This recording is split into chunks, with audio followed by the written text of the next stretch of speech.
Paramashivoham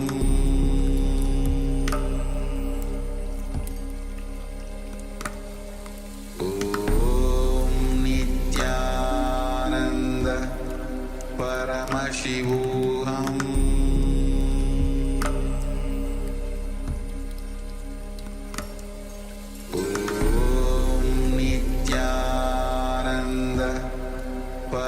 Paramashivoham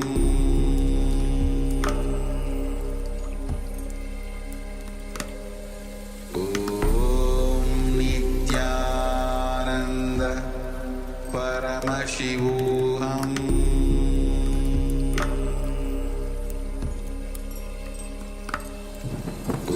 Om Nithyananda Paramashivoham Paramashivoham Om Nithyananda Paramashivoham Om Nithyananda Paramashivoham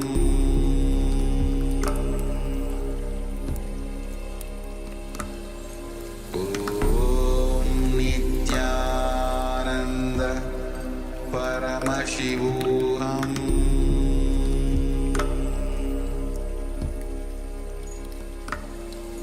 Om Nithyananda Paramashivoham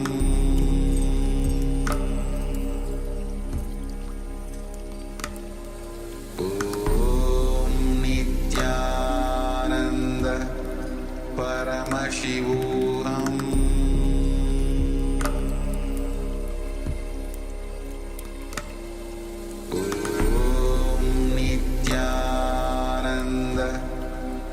Paramashivoham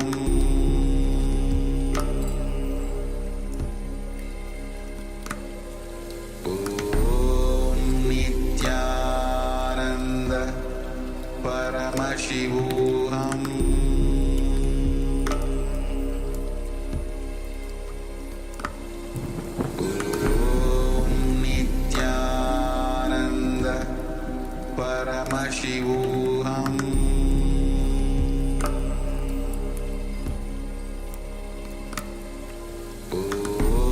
Om Nithyananda Paramashivoham Paramashivoham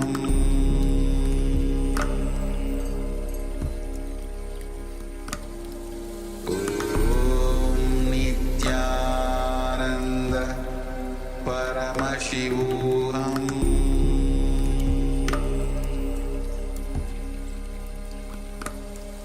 Om Nithyananda Paramashivoham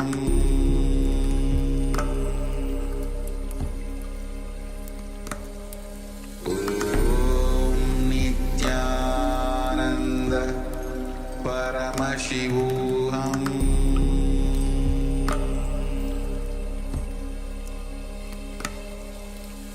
Om Nithyananda Paramashivoham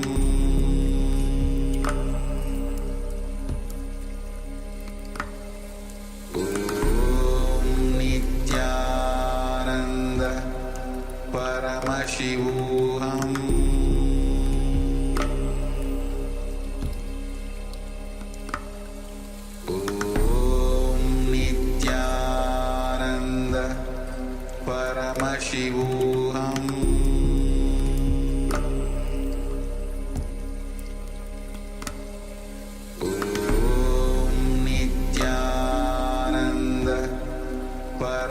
Paramashivoham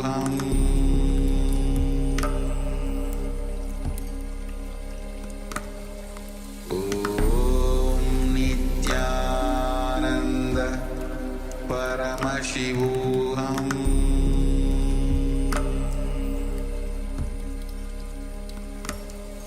Om Nithyananda Paramashivoham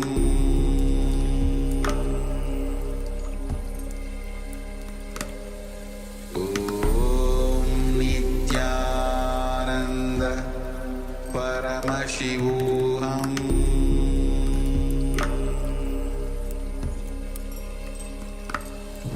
Om Nithyananda Paramashivoham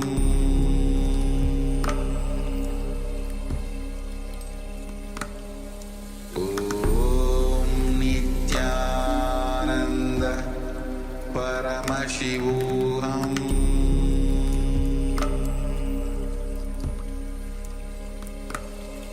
Om Nithyananda Paramashivoham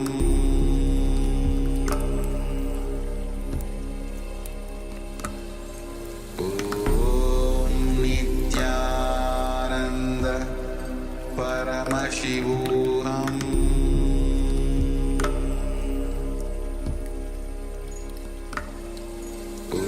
Om Nithyananda Paramashivoham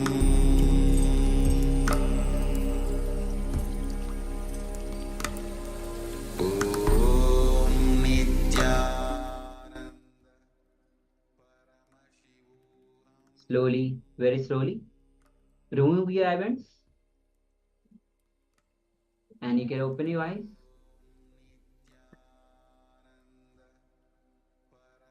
And start to share what was revealed to you, what Swamiji revealed to you through your third eye. No matter what was revealed, start sharing. Paramashiva has revealed it. So don't worry about what it is it right or not, or all of that. Simply share what was revealed, so you'll know. Yuan Shang is saying white color and hills. Great. Thank you for sharing. And earlier he's saying, can I relate the horse in the forest? And don't worry about whether it is right or wrong or this. Just go with it, and always just remember whether it is right or wrong or whatever we consider it. Paramashiva, Swamiji has manifested through you. And that's the most powerful outcome of this whole exercise, this manifestation. The more and more that you let Paramashiva, Swamiji manifest through you, the more and more you will manifest what you really want in your life. What you really want, what happens in your life, what is you want to happen in your life, that will manifest. And let's also have a quick sharing from all the others.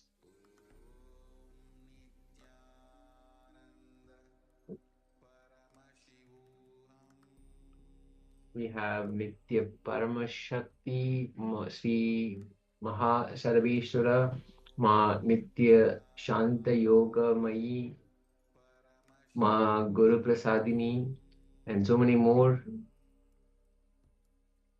Zeng Hui, Nitya Parashakti, Ma Gabriel, so many more participants are there. You can quickly share. Just take a few seconds, few moments, and we'll share, and then we can get into the next session. And as always, celebrate that Swamiji has manifested through you. He has manifested yet again. Yes, so Ma Nitya Parameshwar Shakti says yellow, orange, gold, brown, sand, sea, sunset, and people. Okay, a lot of details, a lot of things. Thank you for sharing. Thank you for sharing, Ma. Let's verify them.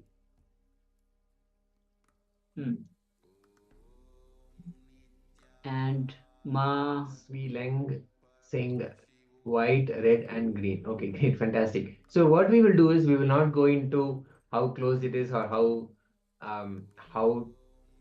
exact or right it is, but this is the picture. And please remember, this picture Paramashiva has shown to you, to each one of you in a certain way, and that's it. And celebrate that. How he shows it again and again, the more and more that you do this manifestation, the more and more that you sit and manifest, you will see the results will be more and more aligned and in tune.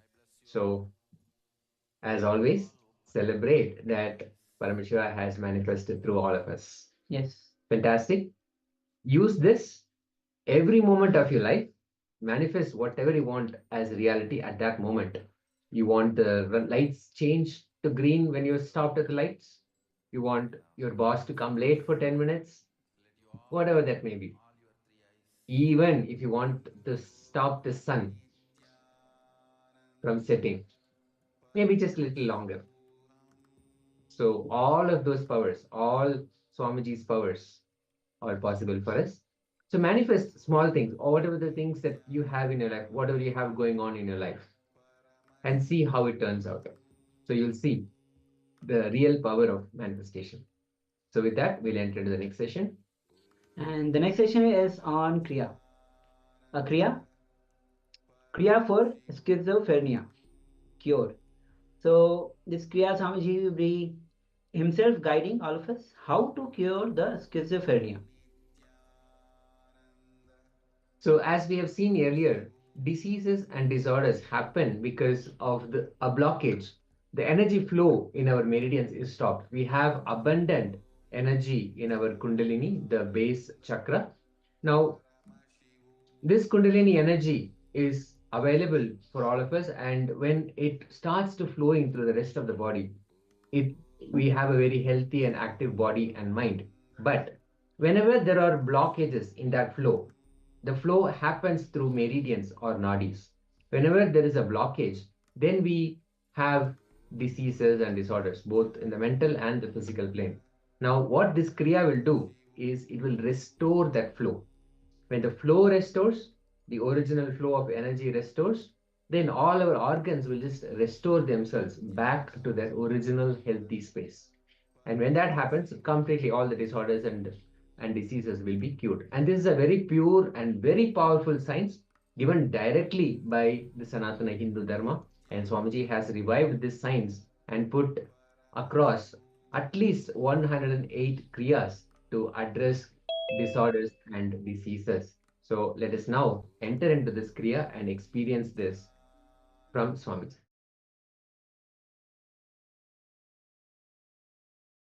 The Nitya Kriya, cure for schizophrenia. Please understand, it is such a powerful Kriya. Anybody with schizophrenia or any other mental disorder, just 10 days minimum, maximum 21 days is enough. Completely it will be healed. The disease will be healed.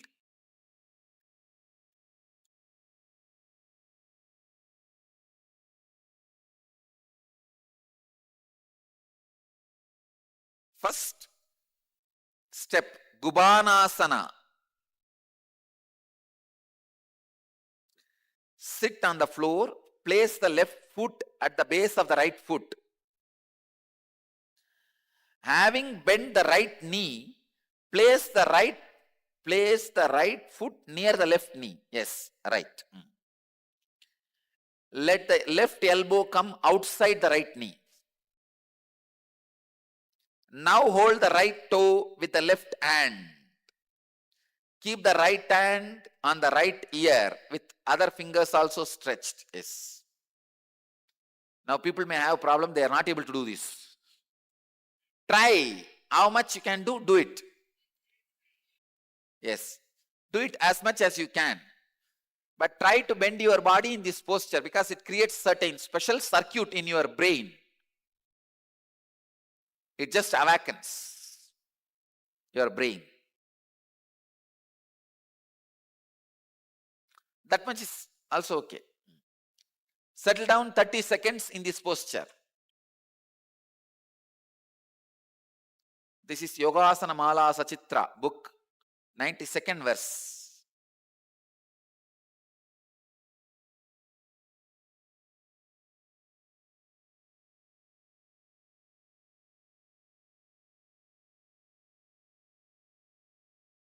In this posture, Vyana Kumbhaka, let me give the instruction.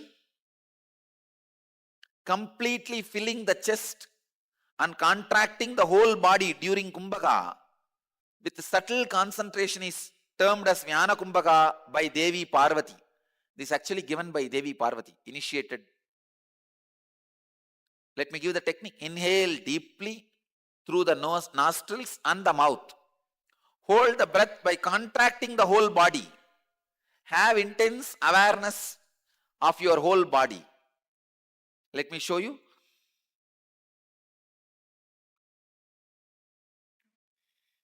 hold as long as you can judiciously, then relax slowly. Understand? Do this Vyana Kumbhaka 21 times. It's a very powerful process.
Naga Kumbhaka, in the same asana,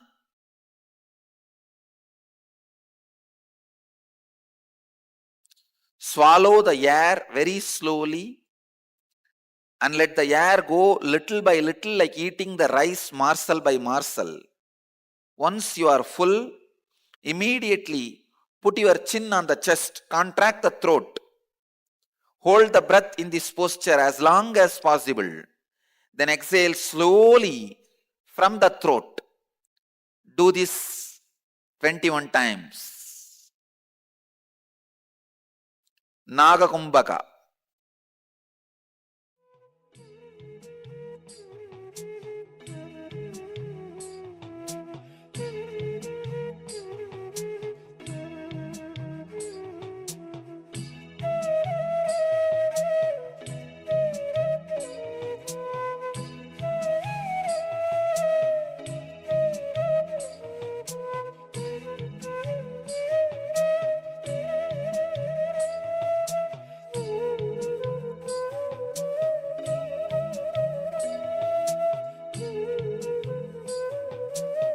swallow the air very slowly, morsel by morsel.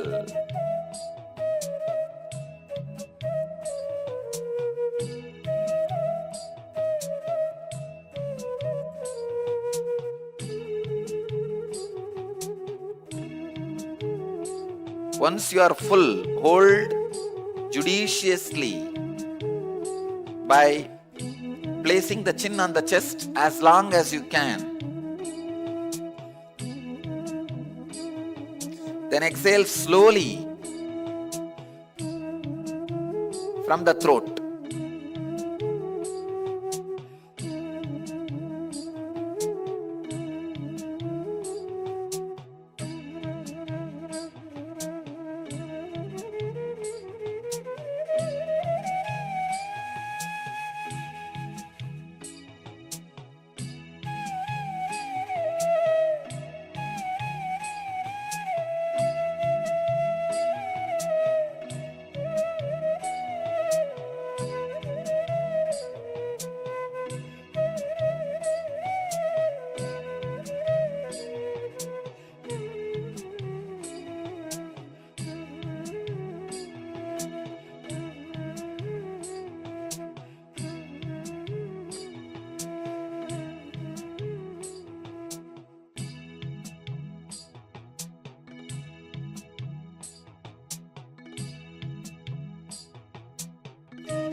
Next step, Sahita Kumbhaka. Inhale the breath, hold the breath as long as you can judiciously, and exhale slowly. Inhale using the mouth and nostrils, hold as long as you can. Exhale using the mouth and nostrils, both. Do this 21 times.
Next,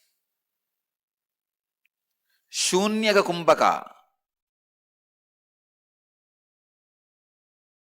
Exhale completely. Hold the breath outside as long as you can. When you are holding the breath outside, visualize the moon on top of your head and the nectar oozing out of it, spreading all over your body. Do this Sunyaga Kumbhaka 21 times. Holding the breath outside. Exhale.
Next, Kochakasana.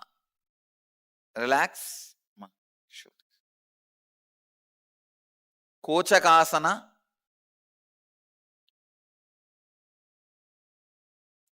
Lie down on your back. Spread the legs apart. Bend the knees and rest the thighs on the chest. Hold both the legs vertically up. Yoga Pradipika 175, 78 verses. 75 to 78 verses. 30 seconds in Kochakasana.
In Kochakasana, do the Borolika.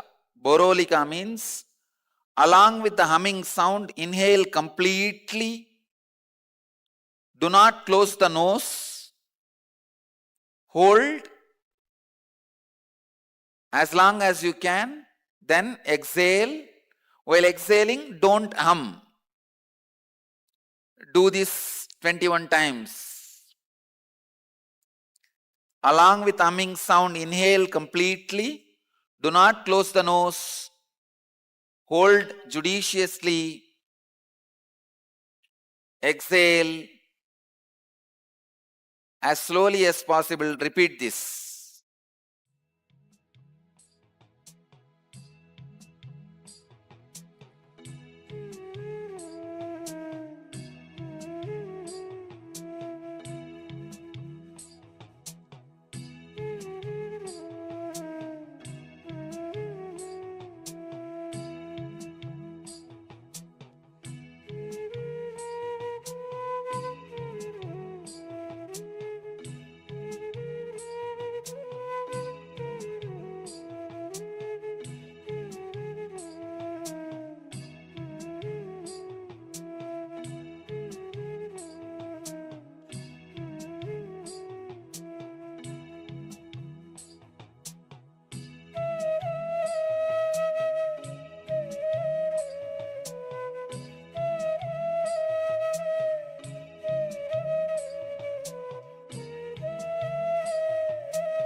Next step.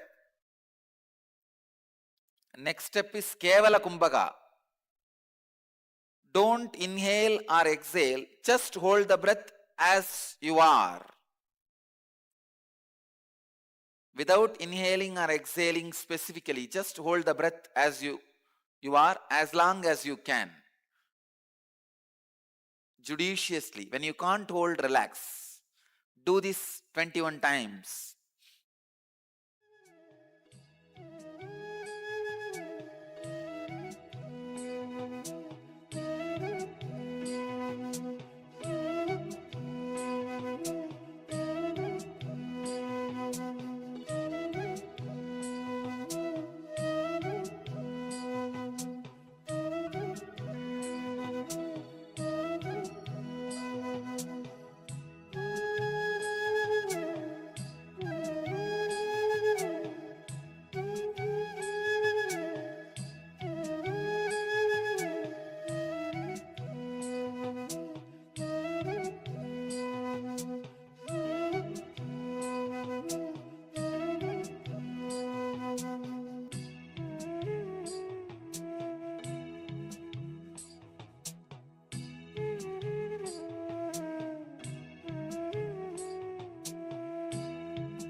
Just sit for a few seconds.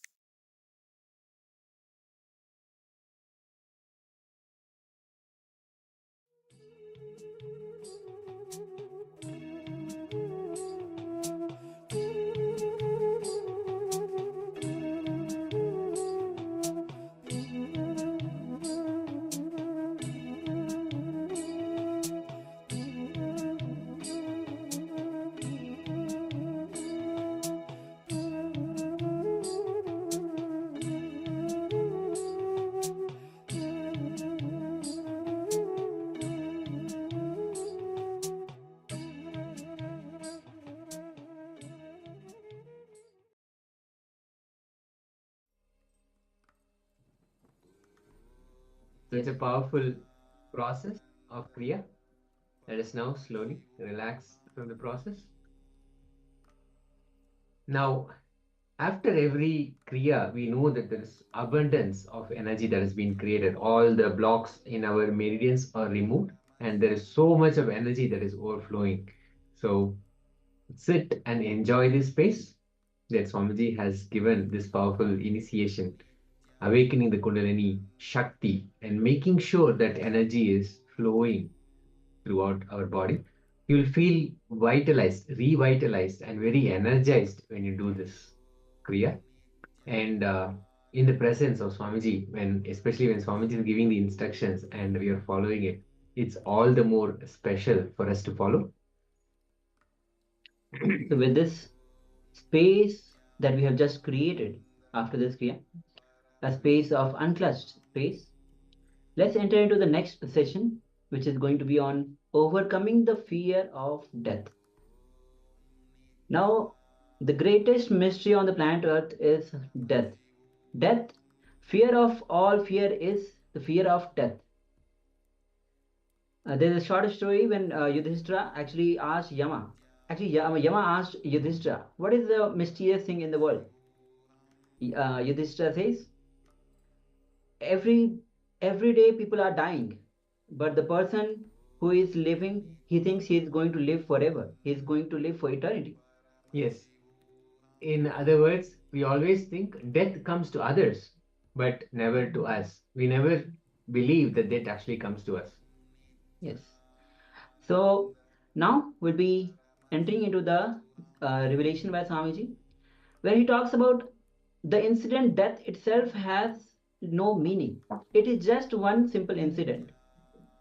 But whole life we have just struggled with thinking that, oh, it's death. The fear of death has just run and ruined our life. When you realize at that point, when you are at the deathbed, then you realize it's such a simple thing. For this whole thing, I had just suffered so much.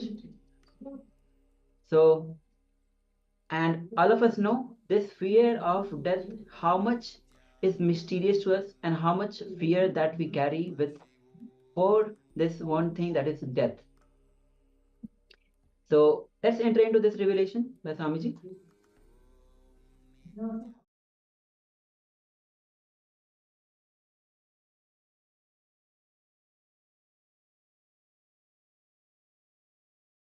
Yudhishthira Raja, hero of the Indian epic Mahabharata, one of the greatest epic ever written in the planet Earth, Mahabharata. The hero of that epic is called Yudhishthira Raja, a great king. The same question was put to him by a demon, by a demigod. It asks him, Kimascharyam itak param? What is the greatest surprising thing on this planet Earth? What is the mysterious thing, most mysterious thing on the planet Earth? Yudhishthira gives a beautiful reply with a Sanskrit sloka. I will give you the Sanskrit sloka and then give the overall meaning. Agani bhutani gachantiha yamamandiram seshastiramischanti kimascharyam ataparam. Means, every day so many lives are going to the Yama's abode, the death's abode, to the death's house. But the people who are staying here, they think they are going to be here eternally. They think they are never going to die. This is the greatest surprising thing for me on this planet Earth.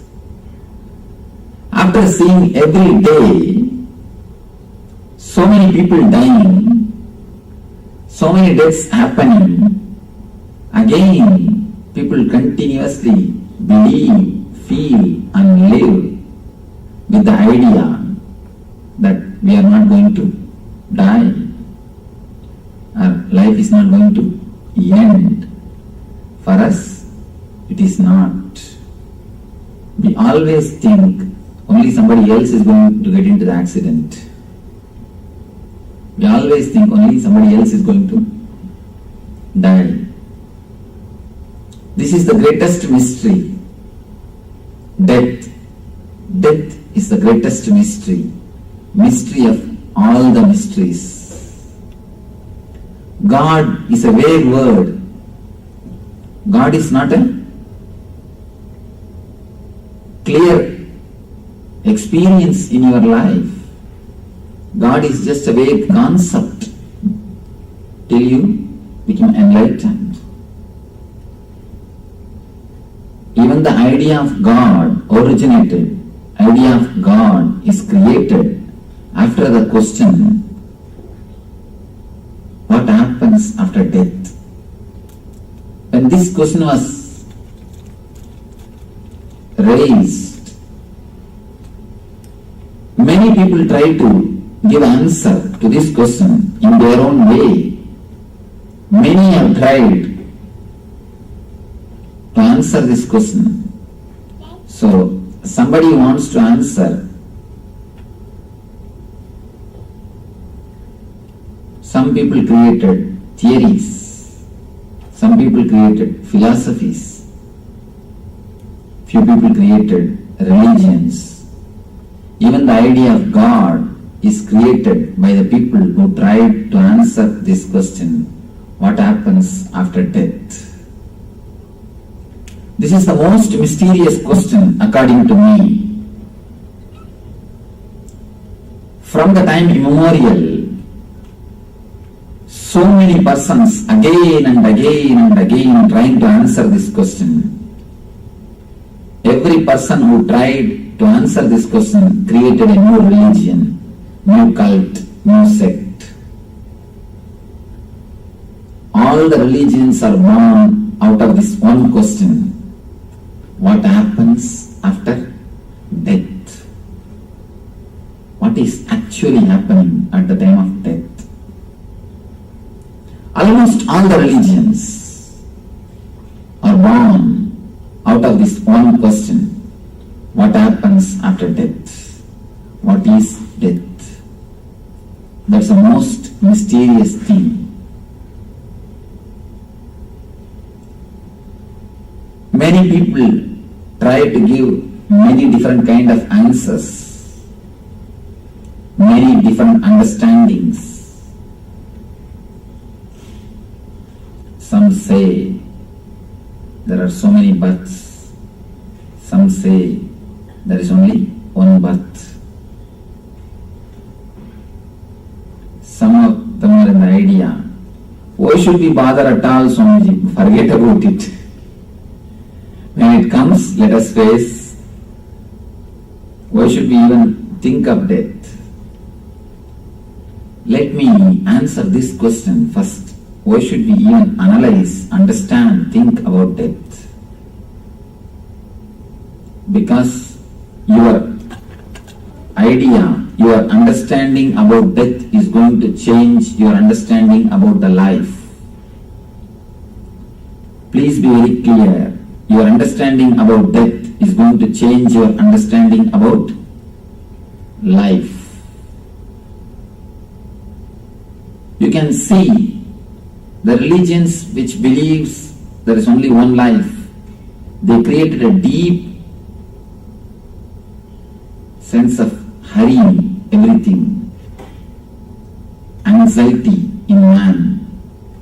All the Western religions, they believe only one life. That is why they wanted to take the maximum juice out of this life. You have to enjoy whatever you want to enjoy in the 70-year span. You can't miss. If you miss, you miss it. So you are not allowed to rest, to relax. Continuously, you have to finish what you want to finish. The idea of only one birth gave birth to science. That is why you start working, searching for all comforts, maximum possible comforts, the maximum possible joy, maximum possible juice from the outer world. Second thing, all the Eastern religions, they speak about many births. This idea gave birth to spirituality. When you have an idea, so many births, when you understand there are so many births, again and again and again you come down and go back. You feel bored, fed up, same drama. You come down, this time you catch somebody as a husband, somebody as a brother, somebody as a son, somebody as a neighbor, somebody as an enemy. You create a big setup with which you live. The moment you die, you go to the next body. Again you create one full setup. It goes on, goes on, goes on. After some time, you feel bored. You are totally fed up. How many times coming down, doing the same drama, again going back, again coming down? You start thinking towards getting liberated. No more coming back. The moment you start thinking about liberation, no more coming back, you start working towards moksha or enlightenment. That is what is the whole spirituality. Your understanding about death plays a major role about your understanding about the life. Your understanding about death plays a major role on the concept or understanding about life also. According to me, it is your concept about death based on which you really live. Only based on that you really live. Now, let us enter into this mystery of mysteries, the most mysterious thing of the life, which we need to understand really in our life. There is a beautiful Zen saying, learning the art of dying is the real thing or the ultimate thing which you can learn in your life. Preparing and learning for the right beautiful death is the real thing which you can achieve when you live. A small Zen story. One day an enlightened master suddenly declared that he is going to die next day morning around 6 o'clock. Of course, enlightened people always know about their death. They declare beforehand when they are going to die. He declared around morning 6 o'clock he is going to die. The beauty is his disciples. They said, no, Swamiji, please wait for 2-3 more hours because it will be too cold early morning. Why don't you wait for a few hours so that we can prepare for your body getting burned or whatever, all the last rituals. He said, all right, what is there? He said, okay, and told the disciples that he will pass away around 12 o'clock. When exactly clock struck 12, he greeted them all and hands dropped by themselves.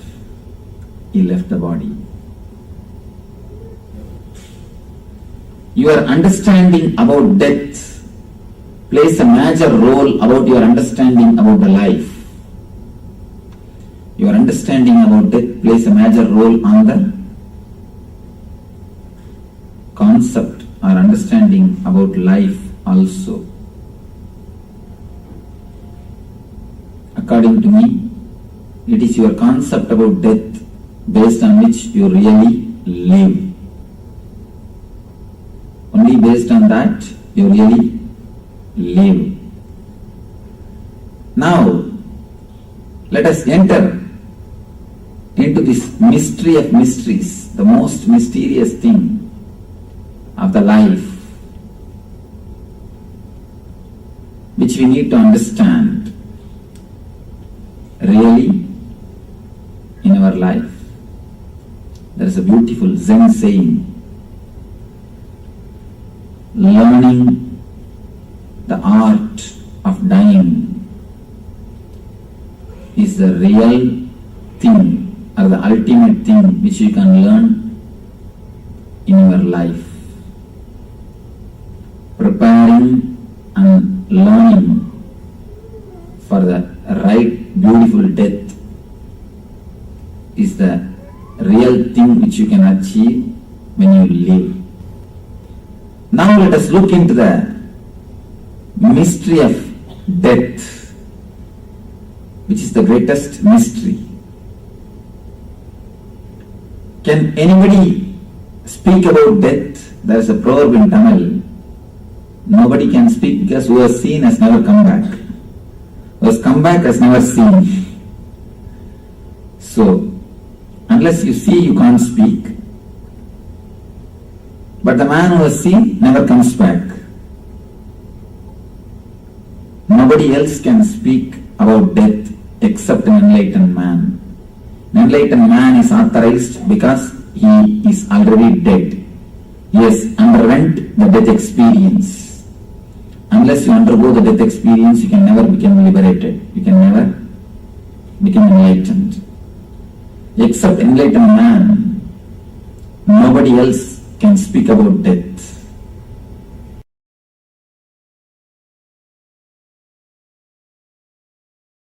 Listen. From the right context and understanding, there is no such thing as death. When there is a wrong context, every moment you will be dying. Please understand. When there is a right context, even what you think as the so-called death is not death. With a wrong understanding and wrong context, every moment, even a small ant. Sometimes you don't even need to see the ant. Just the thought, will this roof fall on my head? Is enough to put you into a panic attack. Just a small jolt in the flight is enough. Sometimes it is not even required, just your thought, a jolt in your thinking is enough to put you in the fear of death and make you go through death. First thing you need to know about it, first thing you need to know about death is the actual happening has no significance at all. Imagination about the happening plays all the chaos, havoc in your life. Please listen. Actual happening has no significance at all. When I make this statement, I am responsible for it. Please listen. With all my integrity and authenticity to Mahakala, Kala Bhairava, I am making this statement. Actual incident, what you think as death at one day, you will suddenly disappear. Your body will be taken and burnt or cremated or buried, disposed. After that, you won't exist in the form you are existing now. That is what is actual incident. You call it as death. It has no significance. Please understand. It is nothing but a job change, profession change or career change. It has no significance. Just like you change your jobs, change your career, change your profession, sometimes change the city you are living in, sometimes change your spouse, sometimes change your house, you just change your body. I know. immediately you say, no, no, no, that means too much. Listen. Please listen. The incident really has no significance at all.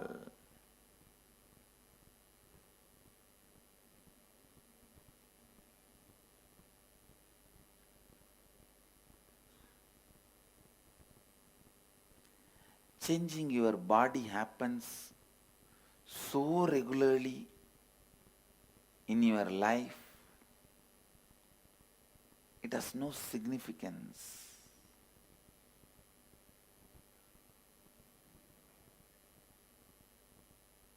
Just today morning when we were walking towards satsang, I was with one of my Gurukul kid who was in the Gurukul. None of my Mahants and Sri Mahants are able to recognize him because he has grown so tall. They were trying to identify who he is. And when I explained, they understood.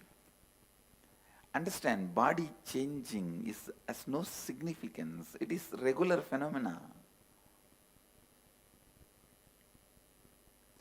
Then what is that? That makes death so frightening, fearful. Listen. It is cleaning of all the memory. Please listen. There is only one thing in the death actually happening which you are not seeing during the life. That is you forgetting the whole memory. Cleaning of all memories. But I tell you, that is the beauty of death. Never try to demystify that. Because just like once in a while you need stomach cleansing, stomach washing, once in a while you need all the memories getting cleansed. You get the fresh slate. You get the fresh life. You get the fresh energy. You get the fresh space.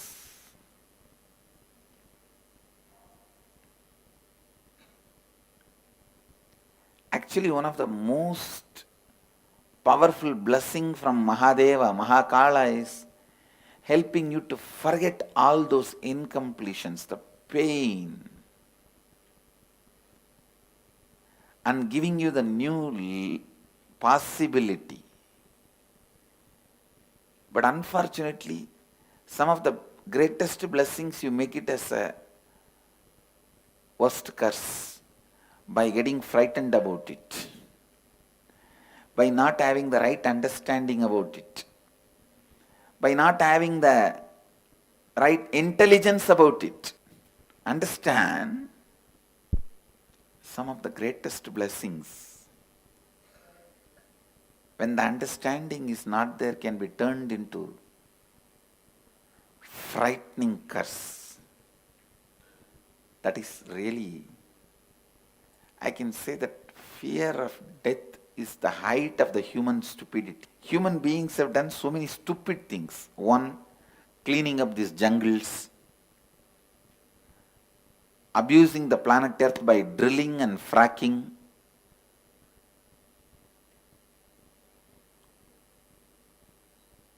abusing the natural life.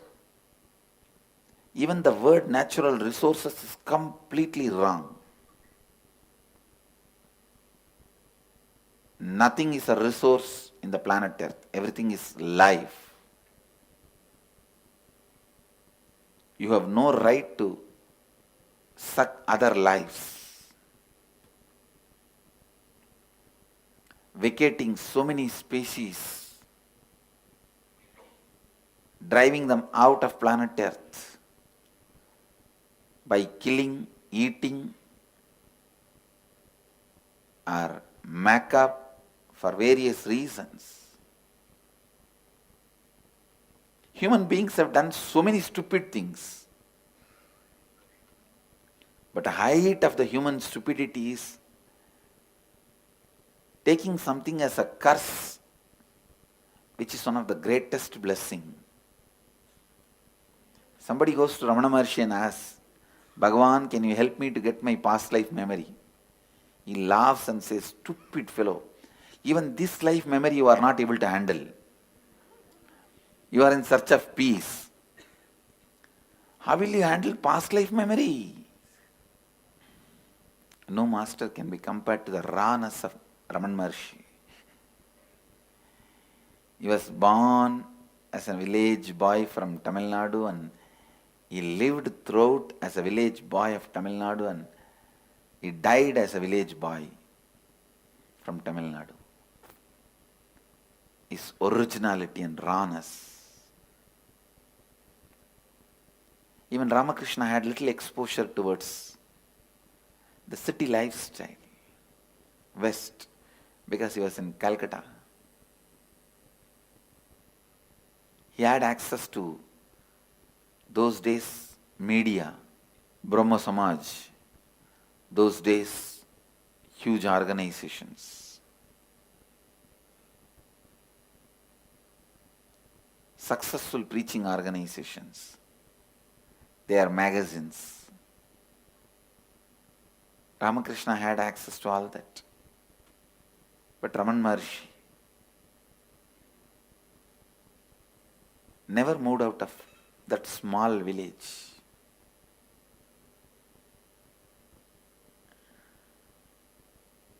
Which had only population of only in few thousand.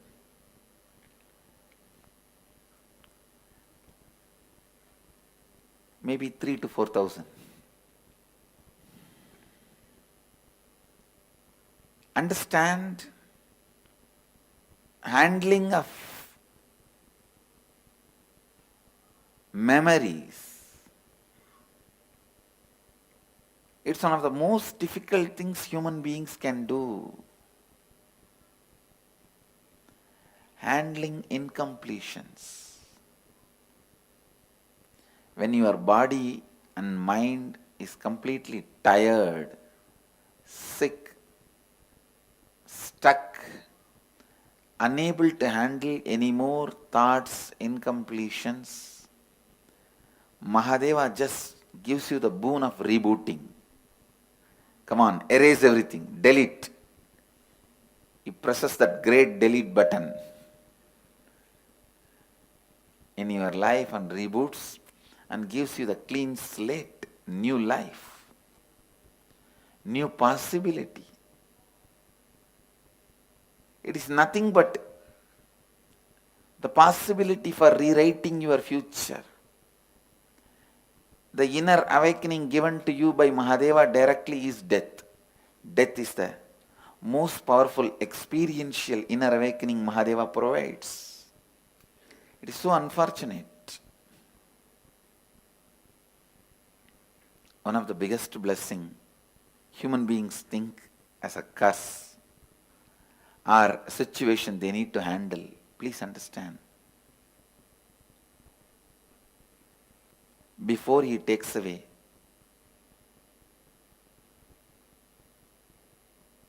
water jug from your house, he brings Ganga to your house. Before he takes away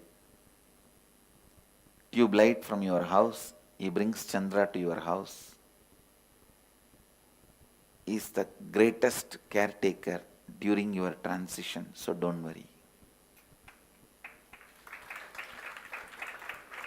No other caretaker can be equivalent to him. That is why he lives in Smashana, just to tell you, he is the caretaker for you. He is the caretaker for everyone.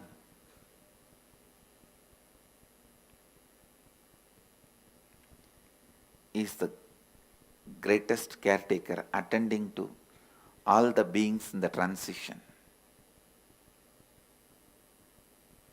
Actually, If you leave $1 million wealth and die, don't worry, you will just be born in a family where you have at least $1 million worth.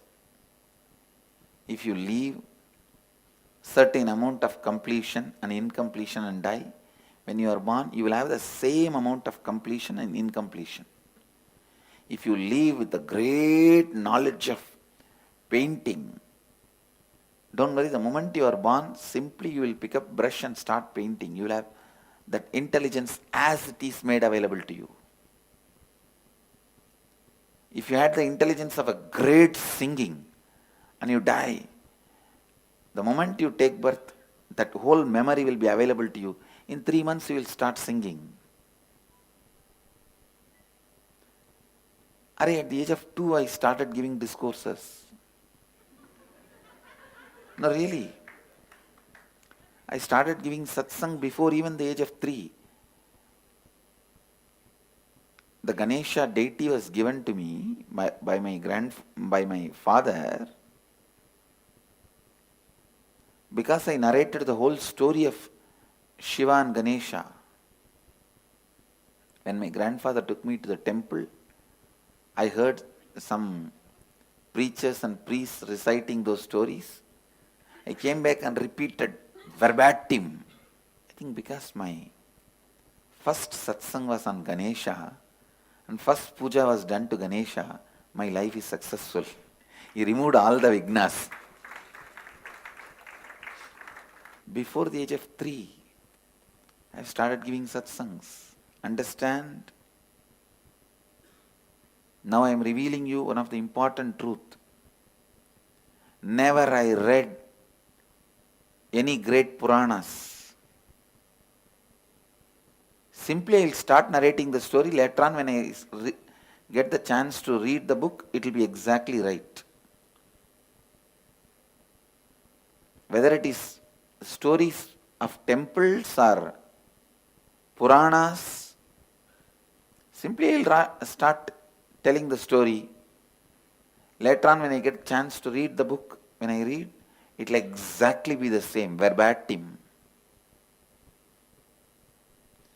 Understand, I tell you,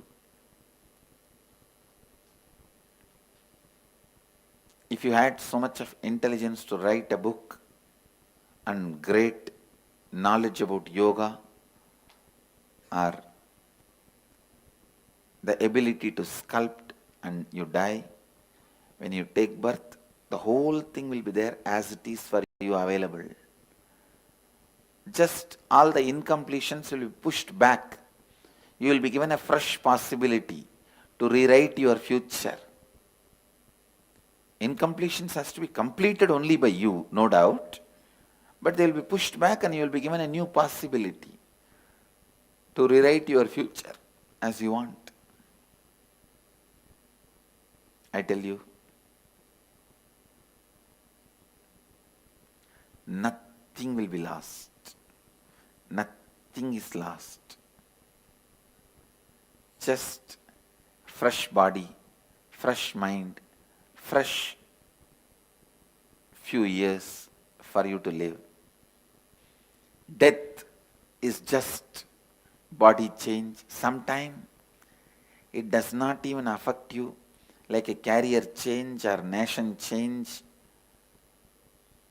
or spouse change. If you have changed any one of this in your life, your profession, career, spouse, or the nation where you live,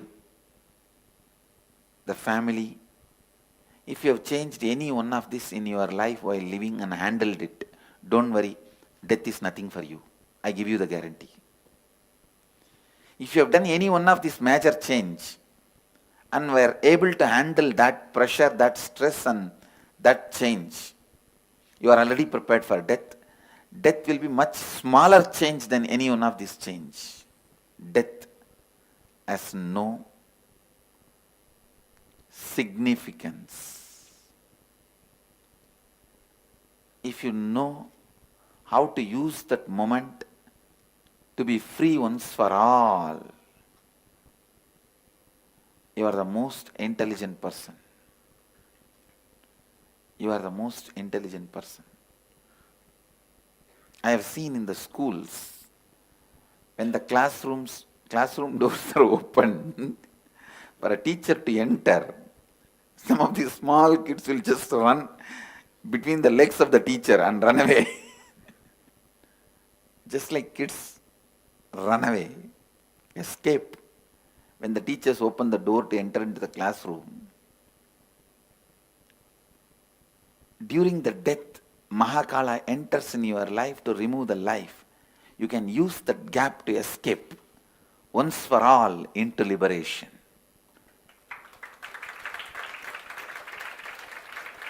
See, for death to happen, you need just two things. The door which is opened and the presence of Mahakala. Both happens during every death. With the right context, you can just escape. Even a small greed stream can pollute the lake. Understand? Time makes an important decision about the levels of your desire and fear.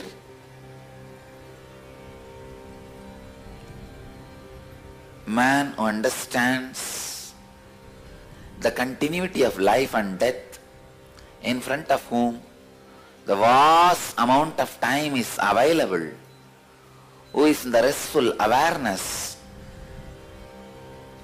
with the understanding the vast time is available in front of them, who is not driven by the concept of losing time, is Kala Bhairava. When you relax in the restful awareness of the vast time is available in front of you,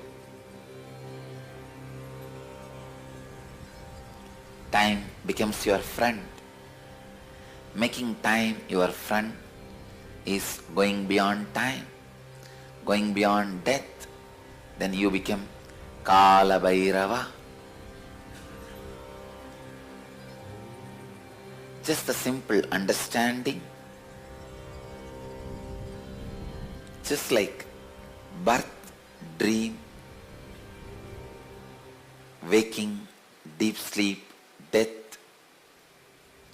are all different phases of life. Sleeping, dreaming, waking up, all three are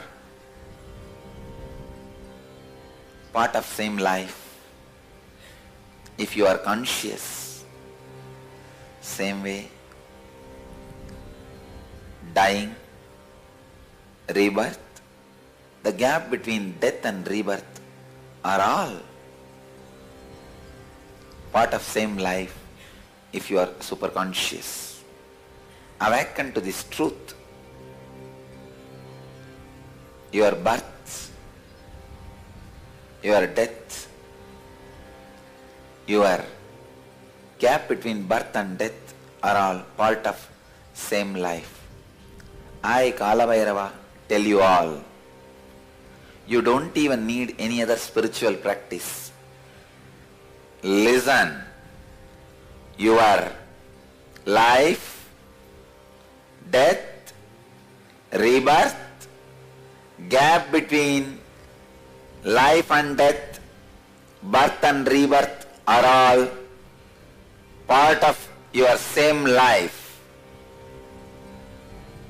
It is not end or restart. This one truth can relax you, put you in restful awareness. You don't need to hurry about your desires, about your greeds. Cosmos is flowing towards you. You are flowing towards the cosmos. You don't need fast track. The moment you understand you don't need fast track because you have vast time in front of you. All the knots, thought patterns, samskara knots, the grandhis you created in your different energy centers and the thought patterns you created, the thought patterns and samskaras still which you are keeping stiff, straight, gets loosened. The moment thought patterns, samskaras get loosened, they lose their grip over you. You live enlightenment. O human beings, remember this one truth. Kala Bhairava, out of my compassion, tremendous love, I am sharing this very sacred secret, the basic important truth with you all. O humanity, listen. Your life, your death, the time between life and death, the time between death and rebirth are all part of same life. Do not be afraid. Nothing will be taken away from you, and you do not need urgency, rushing towards any of your goal, greed. You do not need to have fear and escape from any of your fears, anxiety. Neither your greeds nor your fears as urgency of time. Relax from the urgency of time.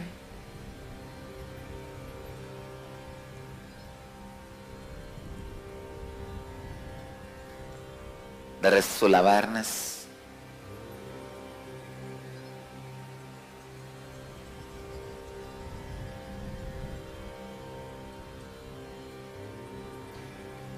Which comes when you relax from the urgency of time.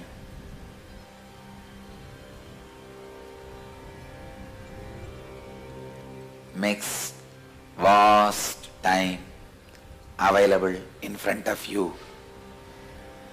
Anybody who has a vast time available in front of them is Kala Bhairava.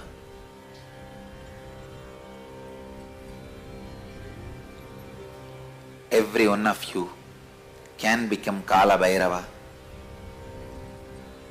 when you relax from the immediate urgency of time, when your greeds can't create desire in you, when your fears can't create anxiety in you. You are free from time. The vast time is available in front of you. With the vast time available in front of you, your greed cannot make you urgent. Your fear cannot make you disgraceful. Your fear cannot frighten you. Your greed cannot make you desireful. O human beings, contemplate on this great truth again and again and again.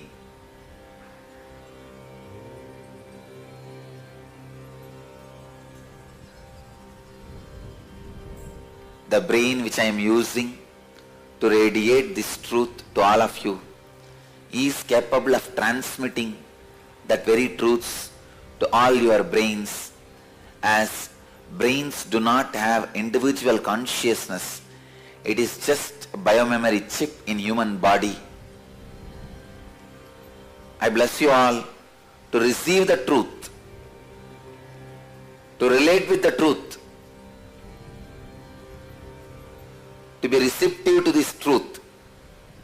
It can be transmitted just like that.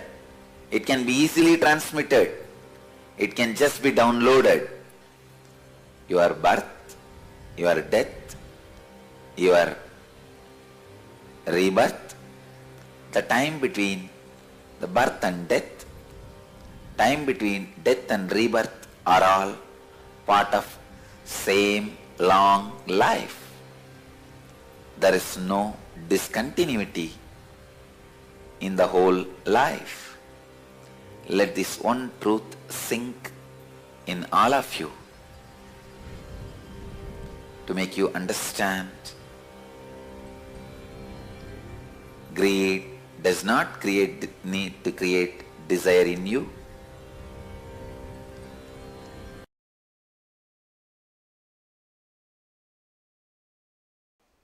After death, there is only one suffering. You will suffer. Oh God, it is such a simple thing. Why did I suffer my whole life thinking that this will be a suffering? That will be the only suffering. You would have taken many decisions thinking your death is a suffering. Because of that fear, you wouldn't have lived many things. That will be the only suffering you will have when you leave the body. When you leave the body, oh God, such a simple thing. Chai, missed my whole life thinking that this will be a huge suffering. It's like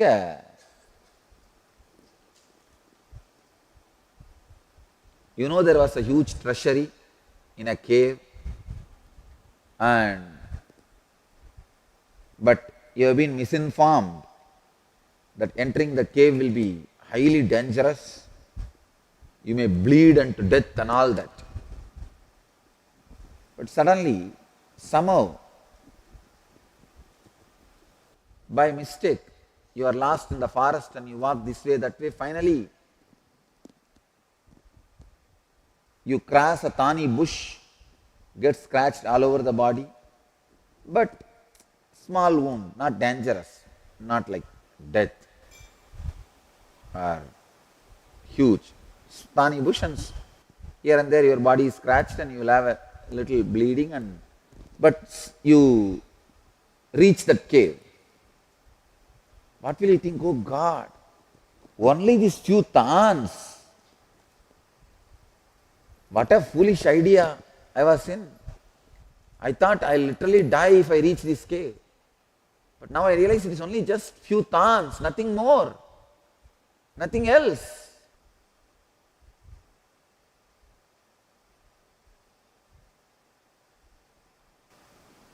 It is such a big difficulty only in mind. I tell you, when you cross death, you will have this exact mood. Now you have too many ideas, misconceptions. You are misguided.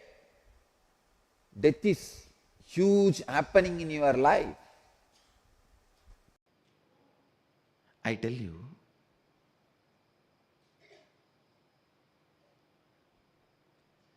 remembrance of the goal only is required during death, because all obstacles have already become useless to you. For example, if your money, bank balance, wealth, relationship, if they were all only the obstacle that you did not achieve oneness, all of them have already become useless to you. When obstacles have become immaterial, nullified, all you need is just remembering the goal, nothing else. Krato smara, kritaggun smara, krato smara, kritaggun smara. First prayer. Om means addressing Supreme Consciousness, Isha. In this Upanishad, the word Isha is used as addressing Supreme Consciousness. Om, addressing the Supreme Consciousness and praying, remember what all I did to become one with you. And telling your being, remember what all you did to become one with him. That's all. Because all the things which were obstacles, your ego, your body, your mind, your wealth, no vehicle is useful anymore. They won't let you even get into your own car. They will only put you in an ambulance. You can't sign in any checkbook. No. You can't sign in any checkbook. All the things which were distracting you from staying in the space of oneness now has become useless. Now, you don't need to remember the struggles, you need to remember about the goal. Anything else, repenting, guilt, everything will only remind you about the struggles. Understand, when the problems are there, you can remember about struggles. Here the problems does not have any more power over you. Only a fellow who's died knows this secret. I know for sure this Rishi achieved enlightenment through death experience. Only a person who walked the road can so clearly describe. Actually, the moment the pain of the death starts in your system, everything becomes useless. Everything becomes useless. Now, what is the point in talking about, thinking about something which is no more part of you? The only thing you need to remember is the goal. The goal.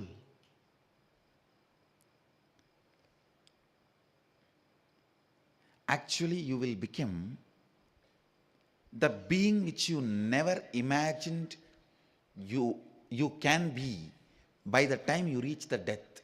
It is not that you will have completion or incompletion about your relatives. Suddenly you will feel they are irrelevant to you. Really, I am telling you.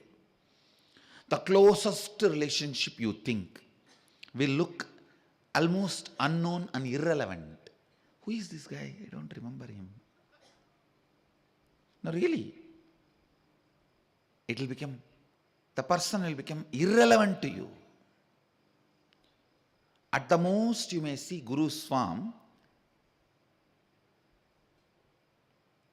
but not the way you related to me externally, but the way you relate with me internally with your Atmamurti. That relationship will become reality at that moment. Not the way you relate to me externally, but the way you relate to me inside you as your own Atmamurti. All other relationships, people, places, object, everything will become irrelevant. You will neither have completion nor have incompletion. For example, somebody who is living in US, if you ask them a question, are you complete or incomplete with the planet Jupiter and the people there living there? What will you say? Neither complete nor incomplete, they are irrelevant if somebody is living in Jupiter. Same way, when the death pain starts and you start moving, all the people with whom you lived will become irrelevant. The memories will become irrelevant. The only memory worthy of remembering at that time is all you did to experience oneness with the cosmos. All you did to experience oneness with cosmos. That's all. That's all. Krato smara, kridagno smara. Exactly this is what you go through during the death process in inner awakening. It's like the whole 6 feet was being, whole body was being toned. That's what I felt, that consciousness. See, if you are a small finger, if you have a cut, how you feel the pain. The same kind of cut is happening in the whole body. The skin is being peeled. That's what exactly. No, I saw that consciousness. Please understand, whatever I am talking is truth. I have to describe. It's like thousands of scorpions biting at a time. Have you had scorpion bite? Anybody? So 1,000, just multiply it. Every pore, the scorpion is bitten.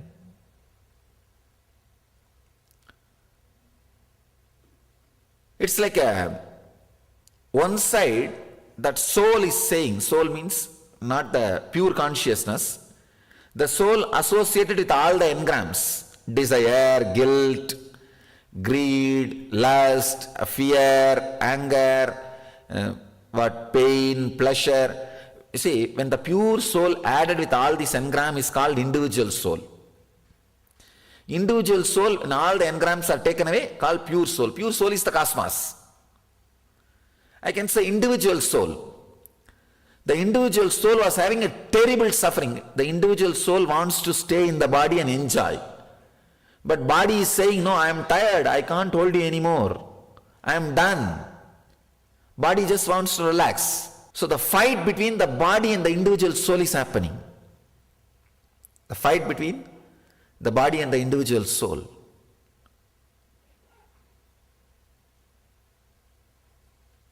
Every inch the fight is going on. The individual soul feels, even if the right leg goes, it's okay. Catch on. Hold on to left leg. Even if the left hand goes, it's okay. Hold on to right hand. Whatever parts it can hold on, it tries to hold on. But slowly that part is saying, no, I am done, relax. I am done, relax. That part by part, it's dropping. When the lower body is getting dropped, the struggle was not too much.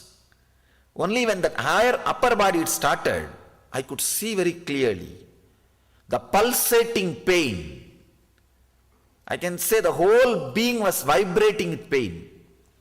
See, yesterday after energization, I saw so many of you vibrating with peace and bliss. How many of you felt that vibrating with the peace and bliss? And now understand, imagine the opposite. That is what is. Now you know what I mean by vibrating. How you vibrated with the peace, same way I saw that being was vibrating with pain. Whole being, it was such a shock. Slowly, that individual soul started moving out of the physical body. With all this suffering and pain, finally physical body dropped.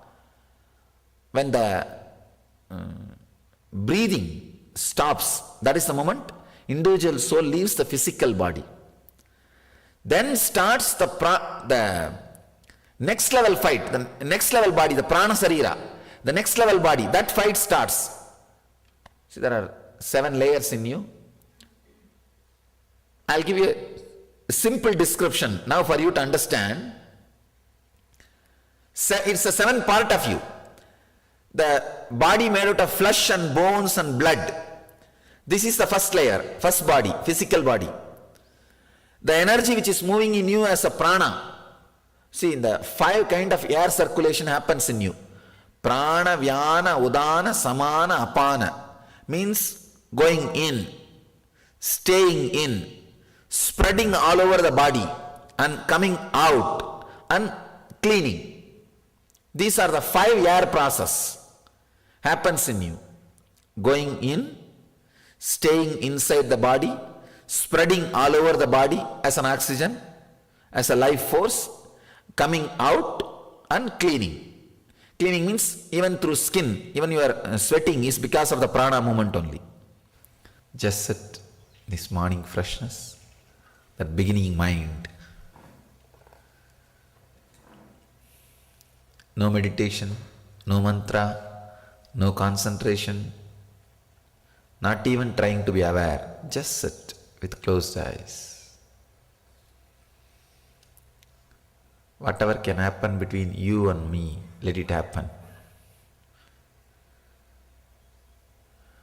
Let you feel your presence and my presence intensely.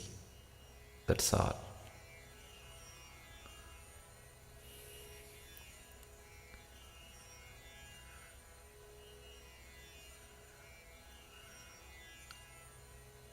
Let there be only your presence and my presence.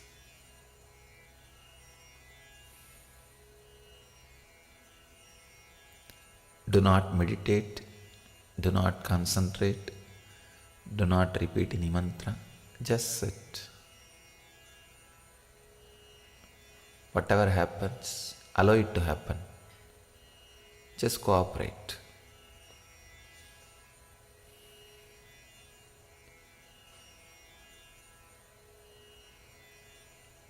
Whatever is happening in you, be with it.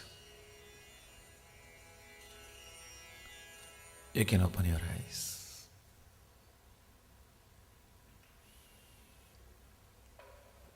People are really growing little more. Only 1 or 2 are having, but others are really.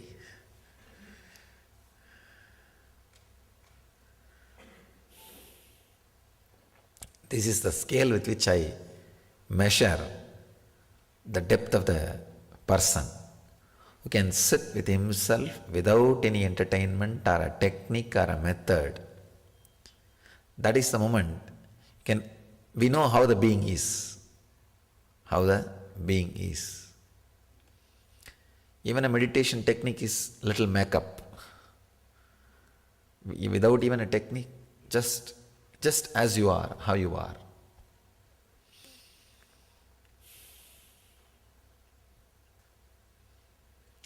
Today we will work on death. I want to share with you experience which happened in my own life. Then you may understand a lot of things about death, and you may have a lot of questions about death. Then we'll analyze everything about death and try to understand intellectually, then experience in the being level. Not only intellectual, today we'll go through the experience of death. When I was wandering, doing yatra, parivrajak yatra, it is supposed to be done by all the enlightened beings, especially when an incarnation lands on planet Earth. Before he starts teaching, it's like a preparation. He goes through and lives among the people to know really what needs to be taught. How people have updated themselves. He has to know, only then he can update his teachings. How people have updated themselves or what kind of lifestyle they are living. So whether it is Shankara or Ramanuja or Buddha, whoever may be, it's a basic need for any incarnation in the planet Earth. It's a basic need. Go around, spend time with the people where they are at their homes and where they live in their level. Not going as a guest. The moment you go as a guest, now if I go as a guest to any house, I will not know the real situation of the house. Because the furniture, everything they will make it new. Oh, Swamiji is coming. Not that way. Going as a aditi.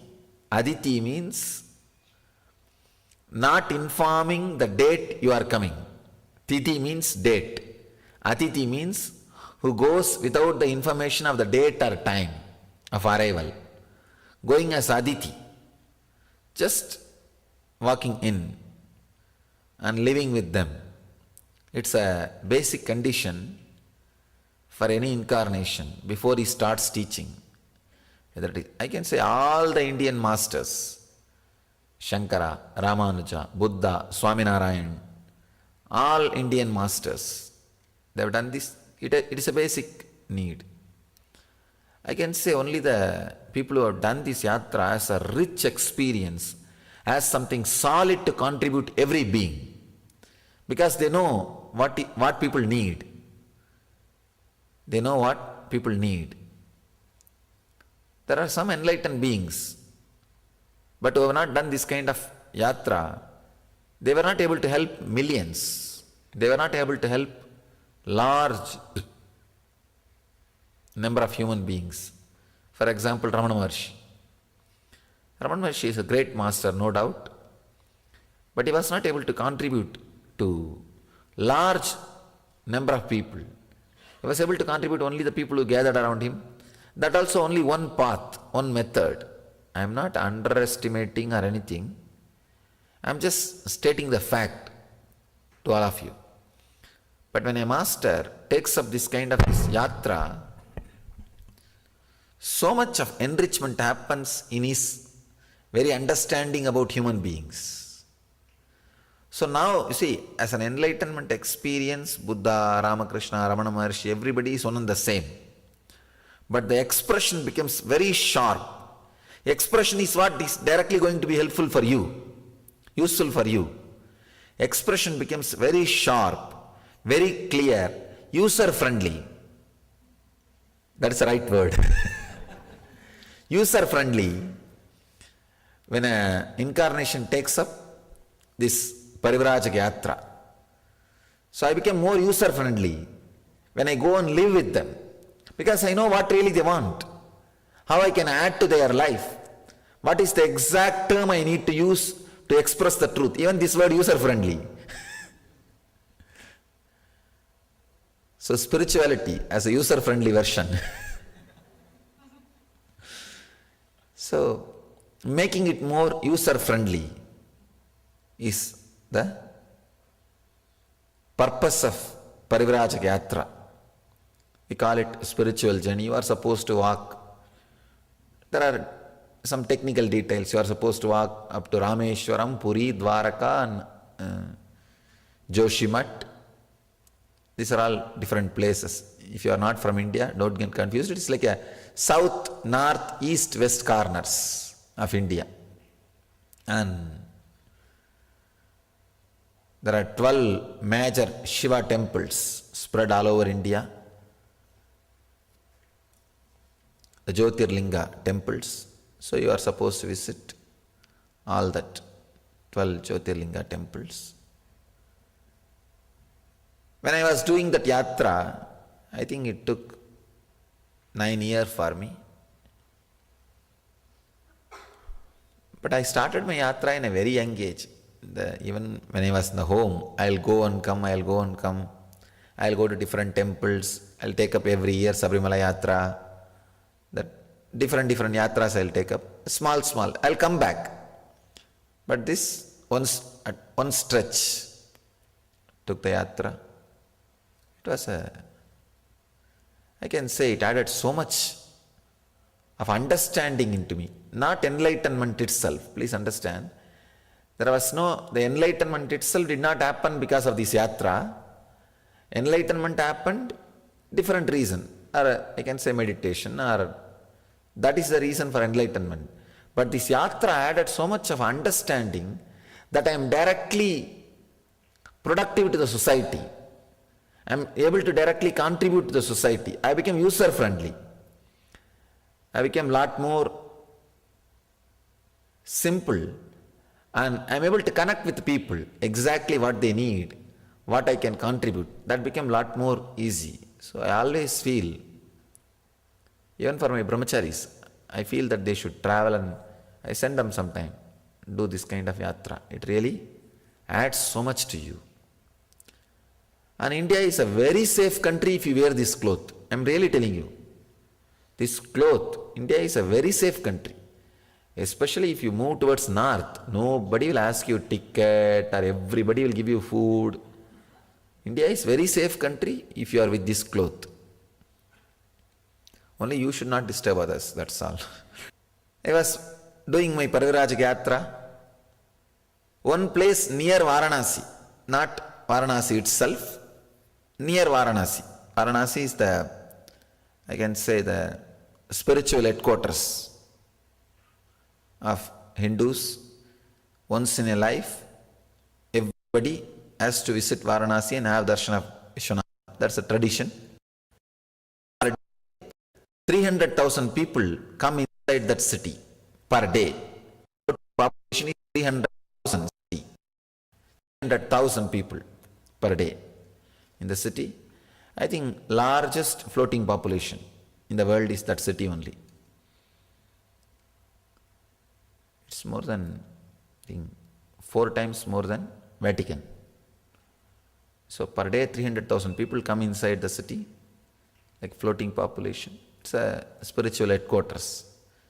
Just near that city, in a small village, it's called Ghaziabad. There is an hospital just near that area, being little away from Ghaziabad.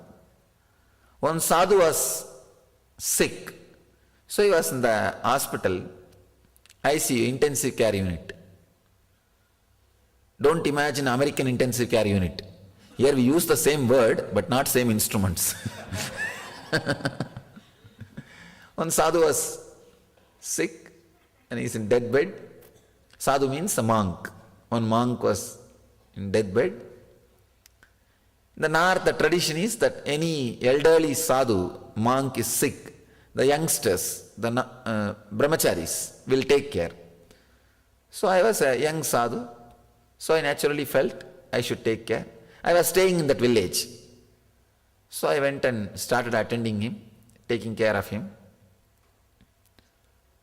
It was a very strong experience. I was taking care of him. He was about to die. Please understand, he was about to die. Not only he was about to die, the next bed, that man is also, he was also struggling for life. He was pulling and pushing, almost gasping for breath. So when I saw that guy was dying, not the monk, the next bed guy, I was able to see very clearly what is happening inside him. I was not able to help him because I am not completely, I can say, after my satori, but not fully became enlightened. Means the realization that I am an incarnation did not happen at that time. So only when the realization you are an incarnation happens, you will be able to help. It was a time when my body itself was getting prepared for that explosion. So I was not able to help, but I was able to see very clearly what is going on. Doctors are standing around him, trying to help, but what doctors can do? They can only console the relatives. Nothing else can be done. And they are trying to give all the supports, all possible support, medical support. And it's after all a small hospital. Whatever they have, they are giving. That guy is gasping for breath. Just, I could see very clearly how the death was happening. I can say it is one of the strongest experience I had outside me. See, inside me, the strongest experience is realizing the mission or the purpose of this birth. That's what I call enlightenment. So, that experience is the strongest experience happened inside me. The strongest experience I have ever had in my life outside me is this experience. I could see very clearly how that life source is settling or moving away from the body.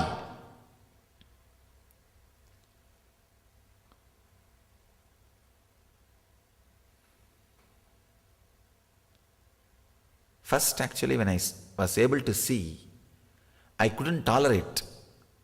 I was not able to tolerate. One important thing I want you to know, if it is physical pain, when you see somebody suffering, it will only affect you 40%.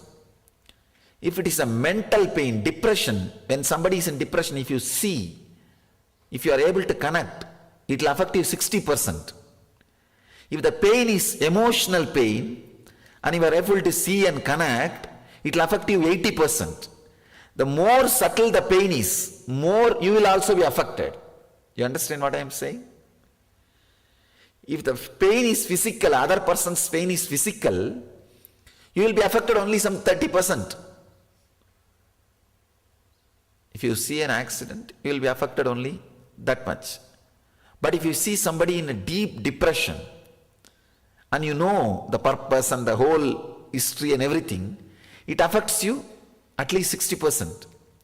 And if the pain is subtle, emotional, deeper than the mental depression, emotional, or being level, and you see, and you are able to connect and understand, it will create a very strong effect in you. I not only saw physical or mental or emotional, I saw very being level, how that soul is struggling, how that individual soul is struggling with that body. So it was such a shock. Practically, I myself felt it. So I just want to run away from that area. But the Swami, this monk whom I am taking care, he gets frightened and he holds my hand. No, you have to be here. Stay here. I am going to die. Don't leave me and go away. He's 90, above 90. And what to do? And I was taking care of him, maybe I think 2 or 3 months. And he naturally became connected to me, very attached with me. And he said that even if I die, I should die at your lap. So you are the one who is taking care of me. I used to clean and take care of him. I really loved serving the monks from my young age. This is my, I can say, my life. From the young age, I will steal everything from the house and give it to the monks. Nothing, whether it is clothes or food or... Of course, one nice thing with my mother, she will never say no when I am giving to sadhus. But my grandmother is very idiotic. She is I don't want to use any word. And she will keep an eye on me continuously. She will be sitting outside the house only. Usually in the Indian villages, the ladies will sit outside the gate with a stretched leg. They will be sitting and grinding that betel nut and betel leaf and the tobacco and chewing it and spitting all over the wall and everywhere. And that lady will be sitting there only. Still she is sitting there only. I left the house, became enlightened. Now the whole mission is there. Still she has not changed her place. And she is still alive. That's another one thing. And she will stretch her leg and she will watch what I am carrying. When I go out, what I am bringing when I come in. And sometimes she will check also, security check also. I have to go through security check also. Whether anything is hidden inside the tummy or anything. Serving sadhus was my passion. I always feel this whole tradition is alive just because of service to sadhus, service to the monks. It is they who kept the science. See, in the West, if you are doing some research in any field, that company will sponsor. If you are doing research in the medical field, the pharmacy company will sponsor. Each research, somebody has a vested interest. So they sponsor that research. If it is about space, the government sponsors, like that. But if somebody wants to do a spiritual research, who will sponsor? Food and stay, shelter. India is such a great country. The whole country took the responsibility. We will sponsor. Go to any house with this cloth, north, the south that it has been lost, in the north. You will have food, shelter and cloth. The whole country took up the responsibility. Anybody does spiritual research, we will sponsor. See, seeking is nothing but a spiritual research. That is what is the truth. So, country decides, we will sponsor. So people who have taken up this research, who will take care of them? I always felt It's my responsibility to take care of the sadhus. So I'm not able to run away from him because he's telling, no, stop, be here, otherwise I'll die. And he's able to hear the sound from the next bed. And India people don't die softly. They shout. I don't know, in the West also same thing happens. They shout and cry, oh, Amma, it is paining here, it is paining here. They do all. What can be done? Even if you shout, nothing can be done. And that guy was dying. He was going through such a hard time. Let me describe exactly how it was. It's like the whole 6 feet was being, whole body was being toned. That's what I felt, that consciousness. See, if you are a small finger, if you have a cut, how you feel the pain. The same kind of cut is happening in the whole body. The skin is being peeled. That's what exactly, I saw that consciousness. Please understand, whatever I am talking is truth. I have to describe. It's like thousands of scorpions biting at a time. Have you had scorpion bite? Anybody? So 1,000, just multiply it. Every pore, the scorpion is bitten.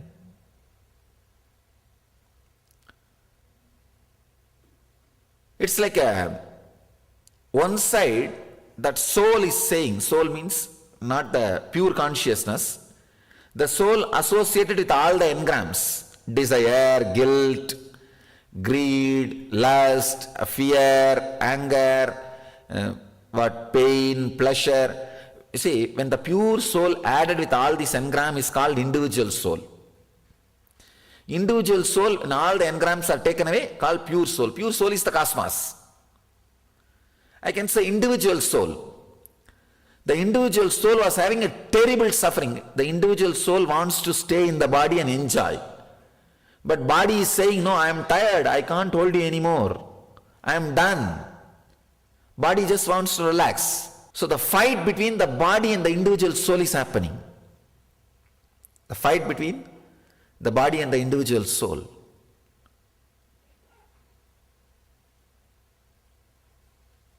Every inch the fight is going on. The individual soul feels, even if the right leg goes, it's okay. Catch on. Hold on to left leg. Even if the left hand goes, it's okay. Hold on to right hand. Whatever parts it can hold on, it tries to hold on. But slowly that part is saying, no, I am done, relax. I am done, relax. That part by part, it's dropping. When the lower body is getting dropped, the struggle was not too much.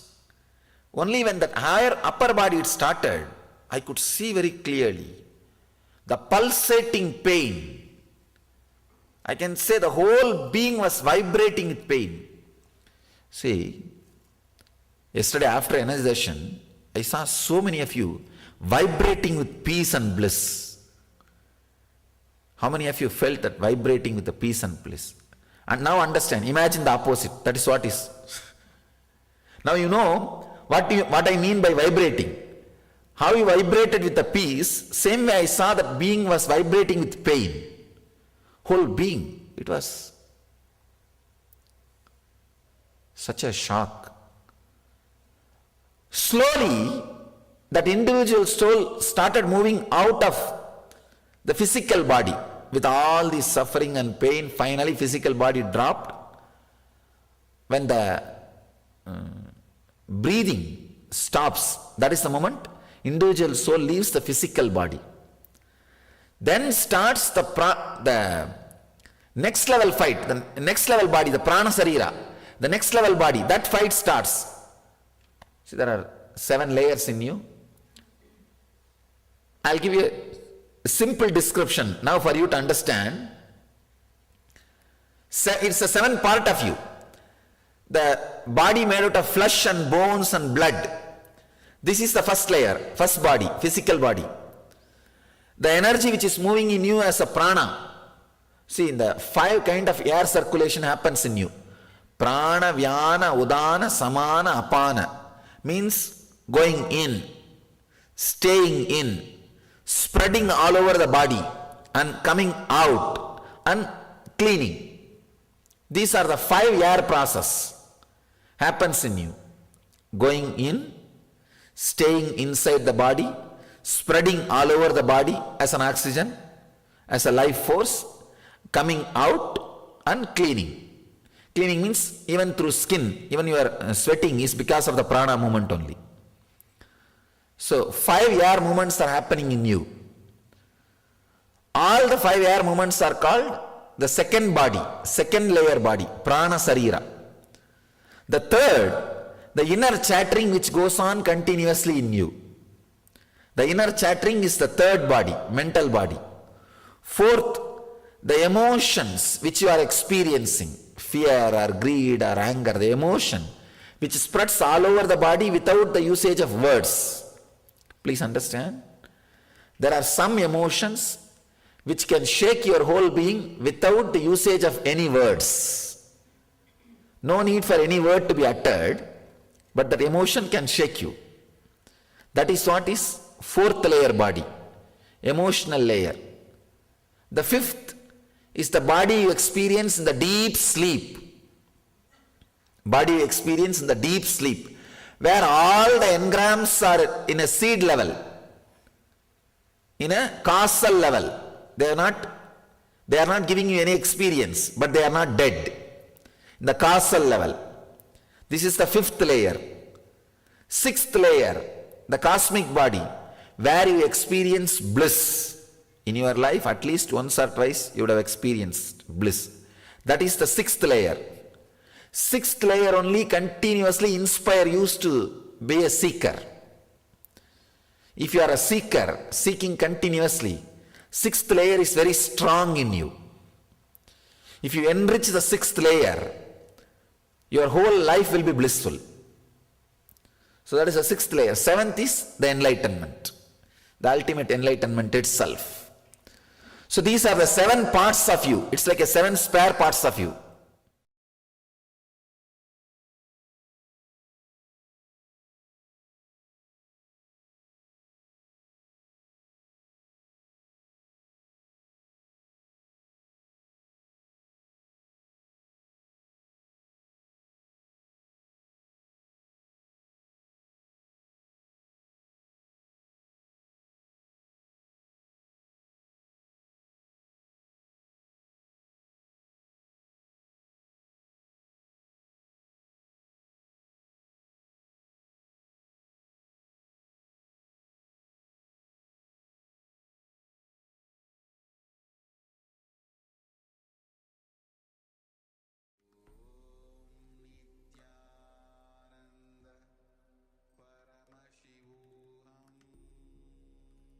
After this beautiful revelations by Swamiji on death, now we'll be entering into an internalization process where we will bolt all these revelations by Swamiji into us by internalizing them, the Nidithyasana process, and we will be entering into the internalization process now.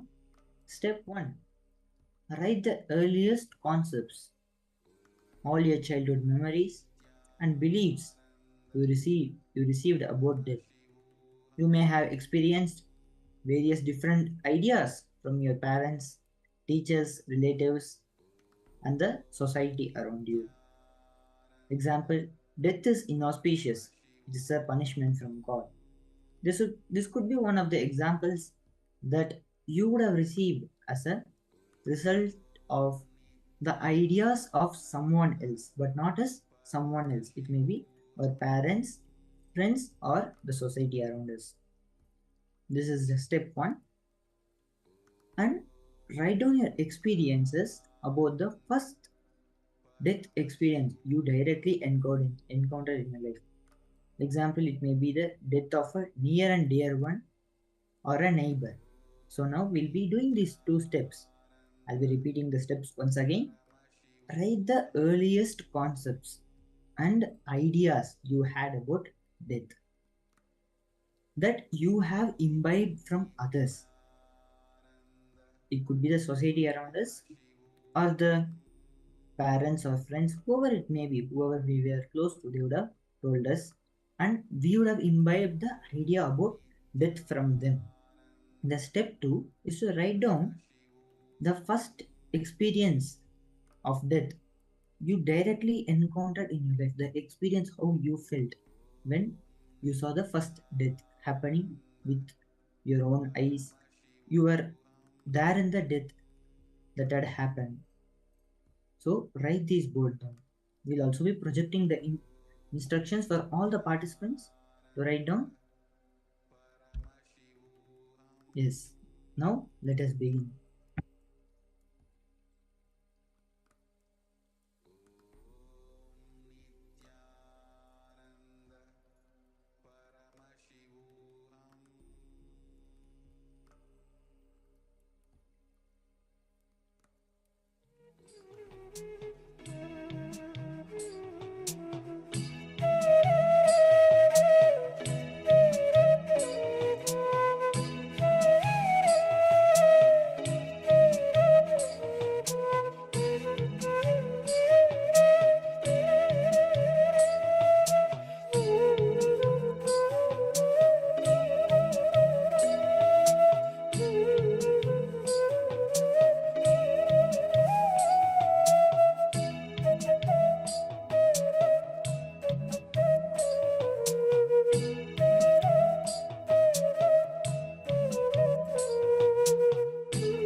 Now we'll be moving on to the next step.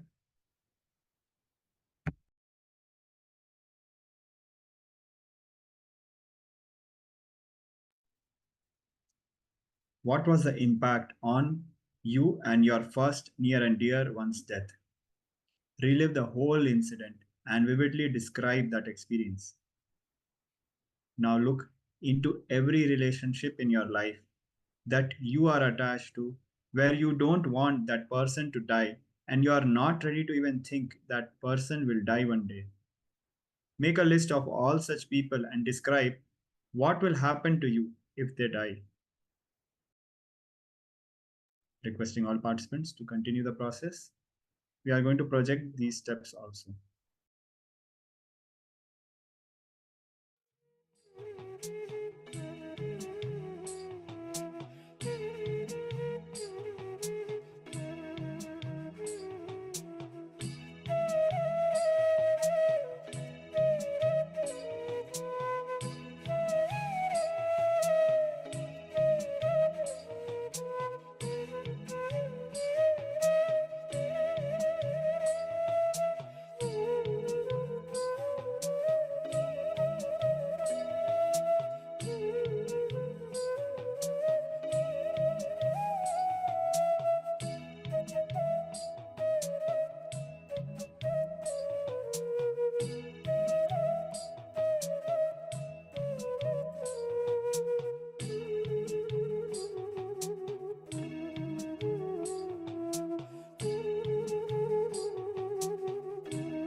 Now please relax. Please settle down from this internalization exercise about fear of death. When we face death, it is only then that we are actually able to live life. When we face death, only we start living our life.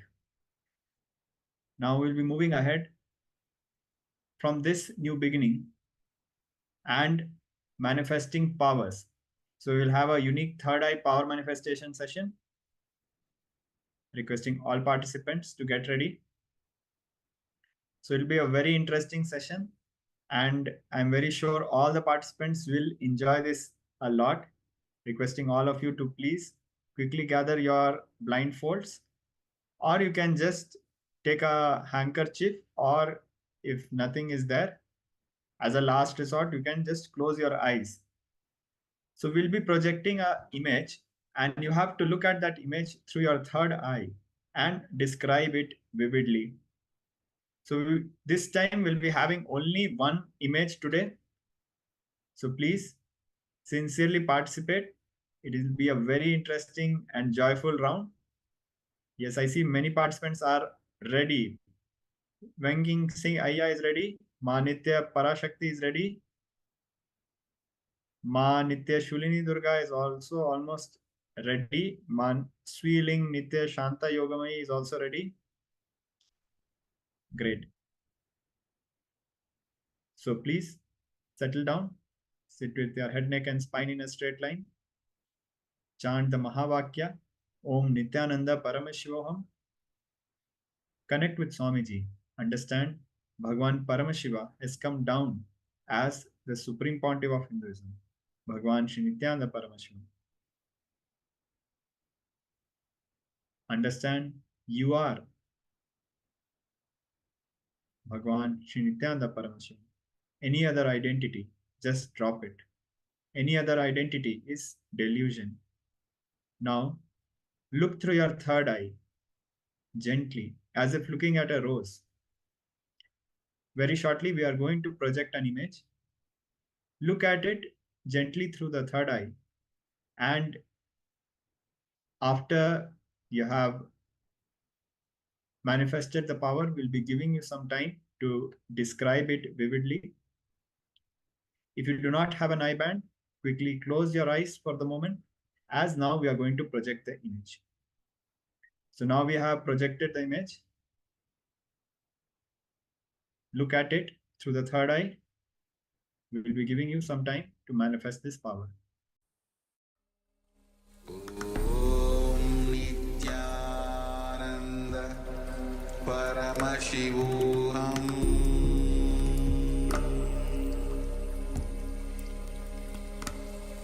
Om Nithyananda Paramashivoham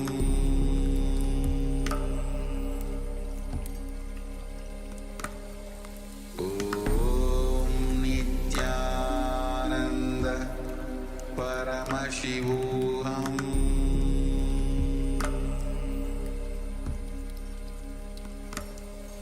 Om Nithyananda Paramashivoham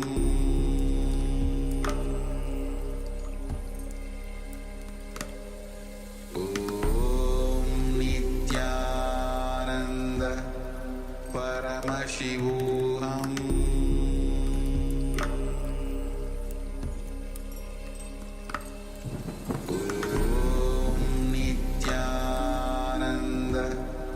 Paramashivoham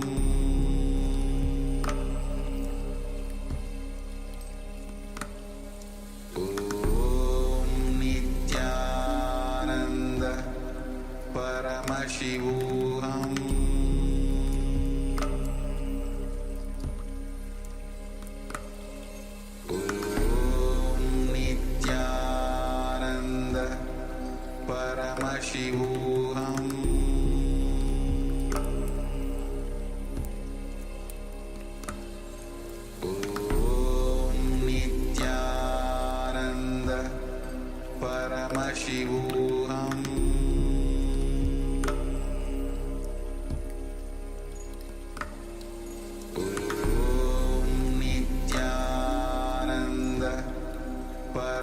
Paramashivoham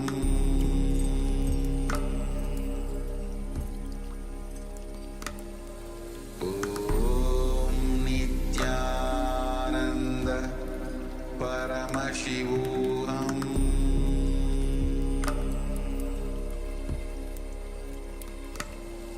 Om Nithyananda Paramashivoham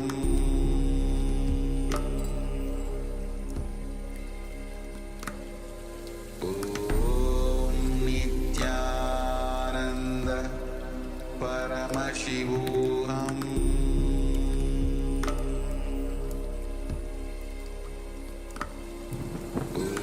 Om Nithyananda. Now please open your eyes and relax. This was a short, quick round of power manifestation. Now we'll be moving ahead with verification. Please vividly describe what was revealed through the third eye. And please share in the chat. So a lot of participants have very sincerely participated. Ma Sweeling Nitya Shanta Yogamai, Ma Nitya Parashakti, Venking Sinaya, Ma Nitya Shulini Durga,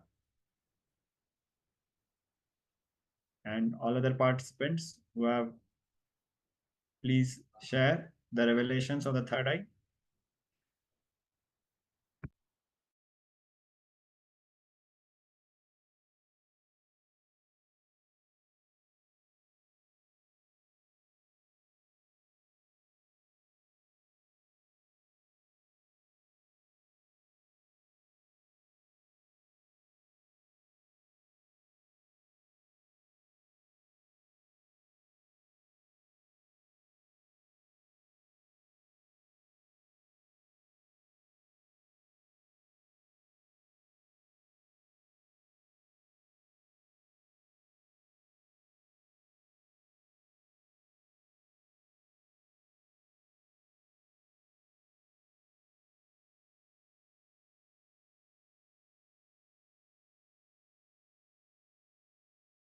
Yes, so Manitya Paramashakti has shared tree branches, fish, waterfalls, sky, mushrooms, huge circles, mysterious feelings.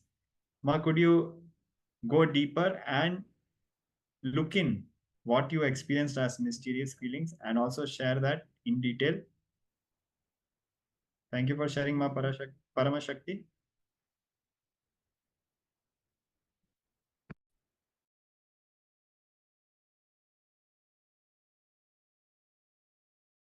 In the meantime, requesting all participants to also similarly share what was revealed through the third eye. So do not hold back, do not judge. Yes, Ma Shulini Durga is sharing blue. Thank you for sharing, Ma. Please share in more detail, more vividly describe what was revealed through the third eye. Do not judge, do not feel. Yes. In the meantime, more participants are sharing. Venking Sinaya is sharing bright. Thank you for sharing, Aya. Look in more and describe vividly. For example, Ma Nitya Paramashakti described a mysterious feelings.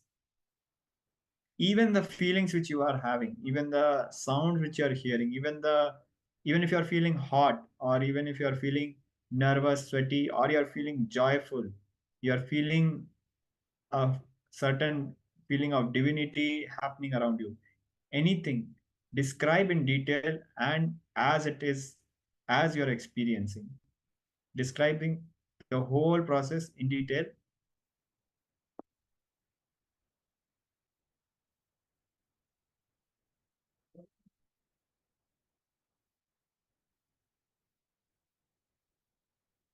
So Ma Paramashakti is sharing, it's kind of like being in space, in the universe. It's kind of being in space in the universe, like aliens are landing.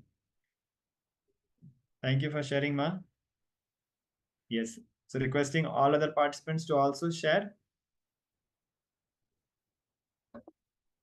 So we are giving a last chance for all of you to share. If you have anything to add, any further revelations of the third eye which you want to add, Do not bother about having the right answer. Focus on the oneness experience. Focus on your connection with Swamiji. Focus on how you experience the process, and from that space, whatever is revealed, just write it down. Don't worry about being right or wrong. Don't focus on that, because it is the revelation by the third eye. It is right. Whatever is revealed is the reading for you, is the revelation for you. Once you start manifesting the powers of the third eye, yes, we have more sharings. Mass feeling, Nitya Shanta Ma has shared cloud, light, trees, and boats. Thank you for sharing, Ma. Yes. We'll wait a few more minutes for Ma Saroj to share.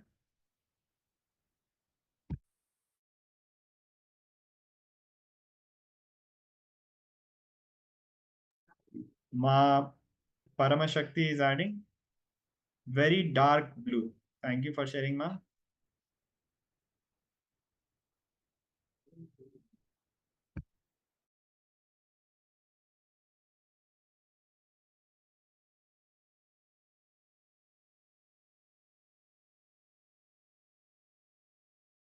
Ma Saroj has shared gold murti with big kumkum. Thank you, Ma, for sharing. Now we'll show the image that was projected. So this is from 2014 Krishna Janmashtami celebrations. You can see Swamiji was pulling the rope of the handi, and as people were trying to hit it with the stick, and the balasans are throwing colors on the people participating in this, and everyone celebrating and laughing and enjoying in the background. You can see there are few people wearing purple and blue dresses. Even there's a blue drum and lot of red, as in kumkum color. Swamiji is sitting and so many sannyasis are sitting. A very colorful festival happening. So if any of our participants would like to add, so there are trees in the background as well. If you look at it, yes. So it was a very unique sharing, and all the participants saw certain aspects, like when King Singh Naya saw the brightness celebration. If any of our participants would like to add to this experience of what they saw and experienced, you can please share in the chat. In the meantime, we'll be moving ahead with Vishesha Diksha. So now we'll be having a small introduction about what is Vishesha Diksha and why we have to get initiated into Vishesha Diksha. And we'll also be seeing the various aspects and the powers of the puja, the Shiva puja that we have to offer, and the Atma Linga that we'll be receiving during the Diksha. And we'll also be seeing the do's and don'ts of the Vishesha Diksha after receiving the Vishesha Diksha, and how our lifestyle should align with Paramashiva for manifesting the powers of Paramashiva, how it should be lived after receiving the Vishesha Diksha. Vishesha Diksha is the second level initiation that bestows the right to offer prayer, that is puja and gratitude through Guru Paduka and Atmalinga.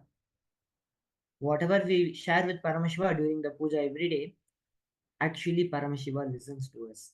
We may not believe it, we may hesitate to believe, but actually whatever we say, whatever we share, whatever prayer we hold in our hearts during the puja, when we are offering our gratitude to Paramashiva, it is actually heard to Paramashiva.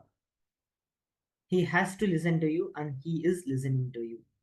And Swamiji is clearly declaring that Swamiji is responsible for Paramashiva to hear it. It is like you're empowered to do every day's puja.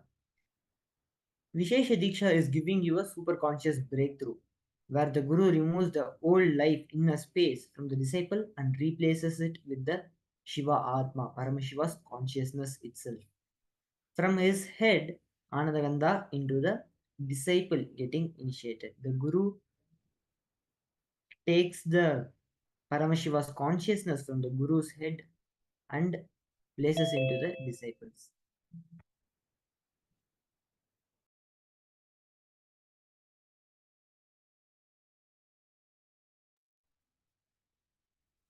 Vishesha Diksha is initiating us into the power manifestation and opening the doors of Kailasa for us. Vishesha Diksha gives us the experience of the Kailasa. It gives us the glimpses of the Kailasa. Spetika, the material out of which the Atmalinga is made, is nothing but the space of Kailasa itself. Is just made into a physical matter and given to you as a Atmalinga. Why should we receive Vishesha Diksha? Now we'll be diving into this topic of the program. Why Vishesha Diksha? To live stress-free life, to have power manifesting life, to have direct access to Kailasa, to have personal connection with Paramashiva. Vishesha Diksha is best for everything. Receiving Atmalinga and doing puja every day is literally awakening your consciousness, connecting yourself with Paramashiva. Every day connecting with Paramashiva is such ultimate. Puja is the best time-tested, foolproof, ultimate stress-busting methodology. Vishesha Diksha and everyday puja gives you life of bliss, ecstasy, powerfulness, the life of oneness, and ultimately the experience of Paramashivoham. It directly opens your personal connection with Paramashiva and Kailasa space. You are initiated into all the powers, into the science of power manifestation. You have personal, intimate version of Paramashiva. That is your Atmalinga for yourself. Unimaginable benefits are there in health, spirituality. Everything starts with this initiation. Performing Nitya Puja, which means daily puja, receiving Vishesha Diksha, is such personal, direct enlightenment process. It will make you manifest ultimate powers. Nitya Puja cleans your whole system, detoxes your body, rips your consciousness, makes your consciousness open up in your system. The Guru, it has been revealed in various Shastra Pramanas how the Guru performs the Vishesha Diksha. In Soma Sambhu Padati, Vishesha Diksha Vidihi, which explains the process of Vishesha Diksha, it is described the Guru should throw the flowers invoked with the mantra Astraya Humpat at the disciple's chest. So the Guru will be throwing the flower at the disciple's chest with the mantra. And as he throws, imagine in the heart of the disciples the globe-shaped supreme spirit of extreme effulgence inhabiting the subtle body. Invocation of Vagishwari, Devi Paramashiva Shakti, and Vagishwara, Paramashiva, in the heart of fire in which Bhagwan Paramashiva has been invoked. The Guru knocks the heart of the disciple with the flower. Visualize the consciousness sparkling as a star in the heart of the disciple. Enter the lotus of the heart of the disciple and put the consciousness of the disciple into the self, into the Guru's lotus of the heart. Keep the consciousness of the disciple in the fire. On seeing the way the fire burns, the Guru knows how the disciple has to be guided and initiates him accordingly. And after that, the Guru reinstalls the consciousness in the heart of the disciple. After merging the consciousness of the disciple with that of Bhagwan Paramashiva, the Guru then reinstalls the consciousness in the heart of the disciple. So this has been described in the Soma Sambhu Padati, and Swamiji has shared his experience and his powerful revelation on puja. Swamiji has said, if I just see last 39 years of my life on planet Earth, what is the activity in which I have spent maximum time? Not yoga, surely not talking to you guys and taking class, not doing Sangha activity, not doing meditation. At least equivalent of the time I spent on all these activities, I spent on puja. Sometimes 11 hours or 15 hours at a stretch, I will sit and do puja. I should say, just I will sit and soak myself in Bhava Samadhi. The number of hours I spent in yoga, the number of hours I spent in talking to all of you, the number of hours I spent in my public life, number of hours I spent in meditation, all put together cannot cross the number of hours I spent in puja. Understand, I am an intelligent man. I will not waste my time. I think this statement makes and should make sense to all of you. Why puja? So Swamiji has very clearly described and given us in a very short way the ultimate truth. Swamiji has also shared, if an intelligent person like him who doesn't waste time has spent so much time on puja, then there is something that we need to explore and we need to imbibe. The truth you need to know is God exists and he accepts your love, your devotion, actions you perform as demonstration of your sacred sentiment. That God expresses this acceptance in the form of receiving puja and your sacred sentiment that I love you, I am surrendering to you, I am recognizing your existence, I am whatever you are happening to me in front of my life in form of joy, health, bliss, wealth, contentment, all the good things I feel as good things or something which I have not recognized, all these sacred sentiments, Paramashiva accepts it.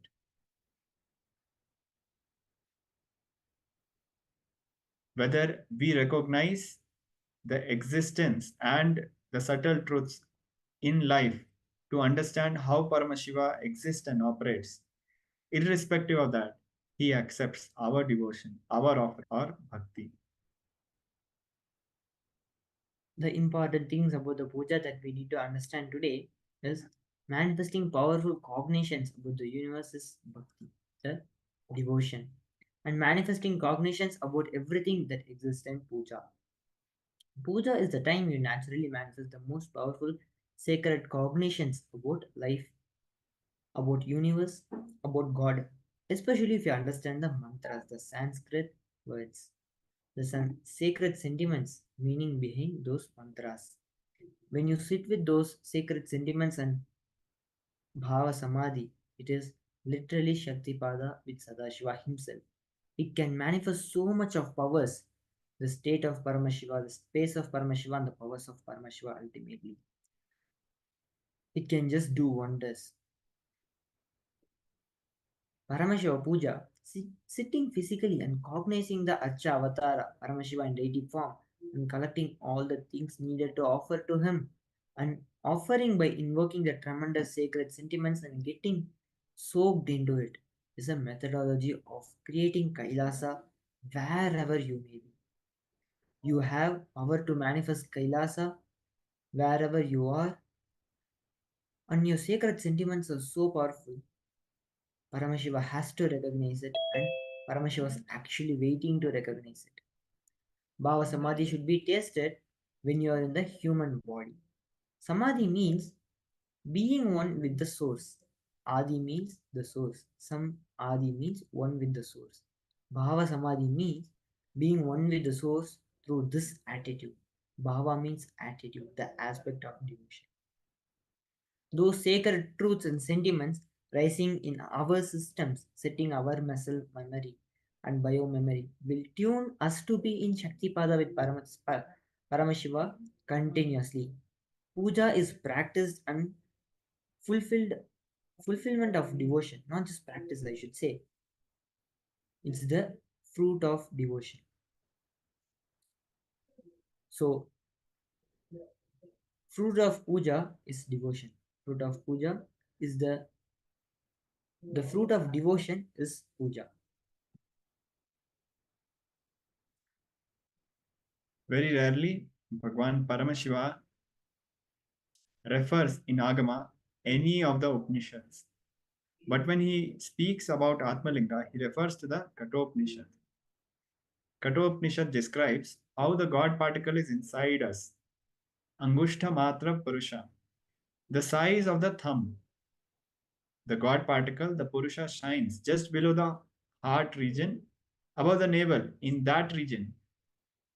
And that is exactly the shape of Atmalinga. Paramashiva declares the best is Spatika for Atmalinga.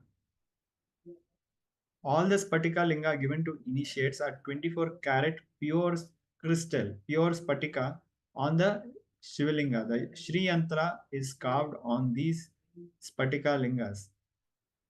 Our Nirvani Mahanirvani Pitha, Mula Devta, Shri Yanteshwara, which is established in Kashi Annapurneshwari temple. That is the Mula Devta, the primordial deity, where Devi herself worshipped that Shivalinga. Because of that, the Devi's mandala, sacred shape, is on the Shivalinga. The Shivalinga given to all initiates is the replica of that Moolalinga, the primordial deity, which is older than mankind, because Kashi has a history of more than 12,000, 14,000 years of recorded history. Because of its form, it holds Paramashiva's energy. Because of this Shri Chakra, it holds Devi's energy. And because Swamiji himself energized it, it holds Guru's energy. As the Supreme Pontiff of Hinduism does the Prana Pratishtha, the Guru's energy is infused. So all the three are there. Paramashiva, Paramashiva Shakti, and Guru.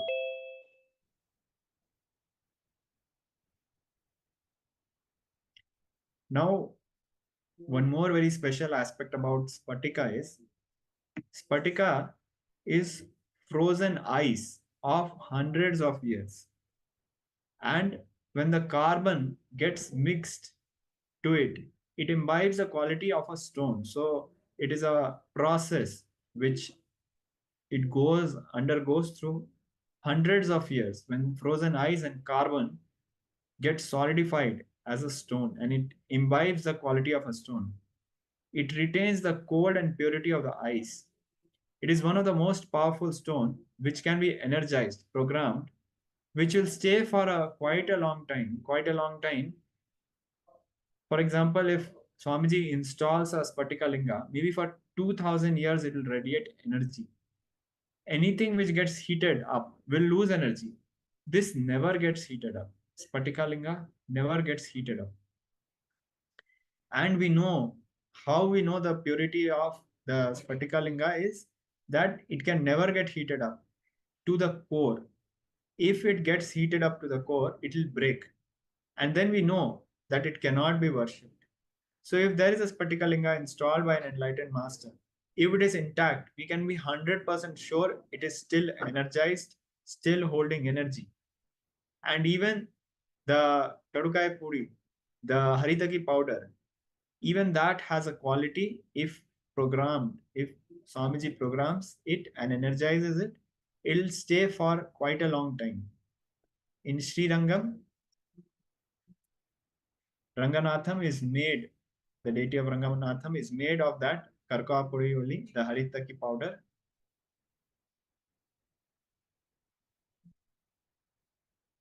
So now we'll look at the do's and don'ts of Vishesha Diksha. The initiated disciple should not abuse Lord Paramashiva, the source of the cosmos. The initiated disciple should not abuse the Shastras, the revealed scriptures which have been revealed by Paramashiva. He should not abuse the Guru and the seekers, his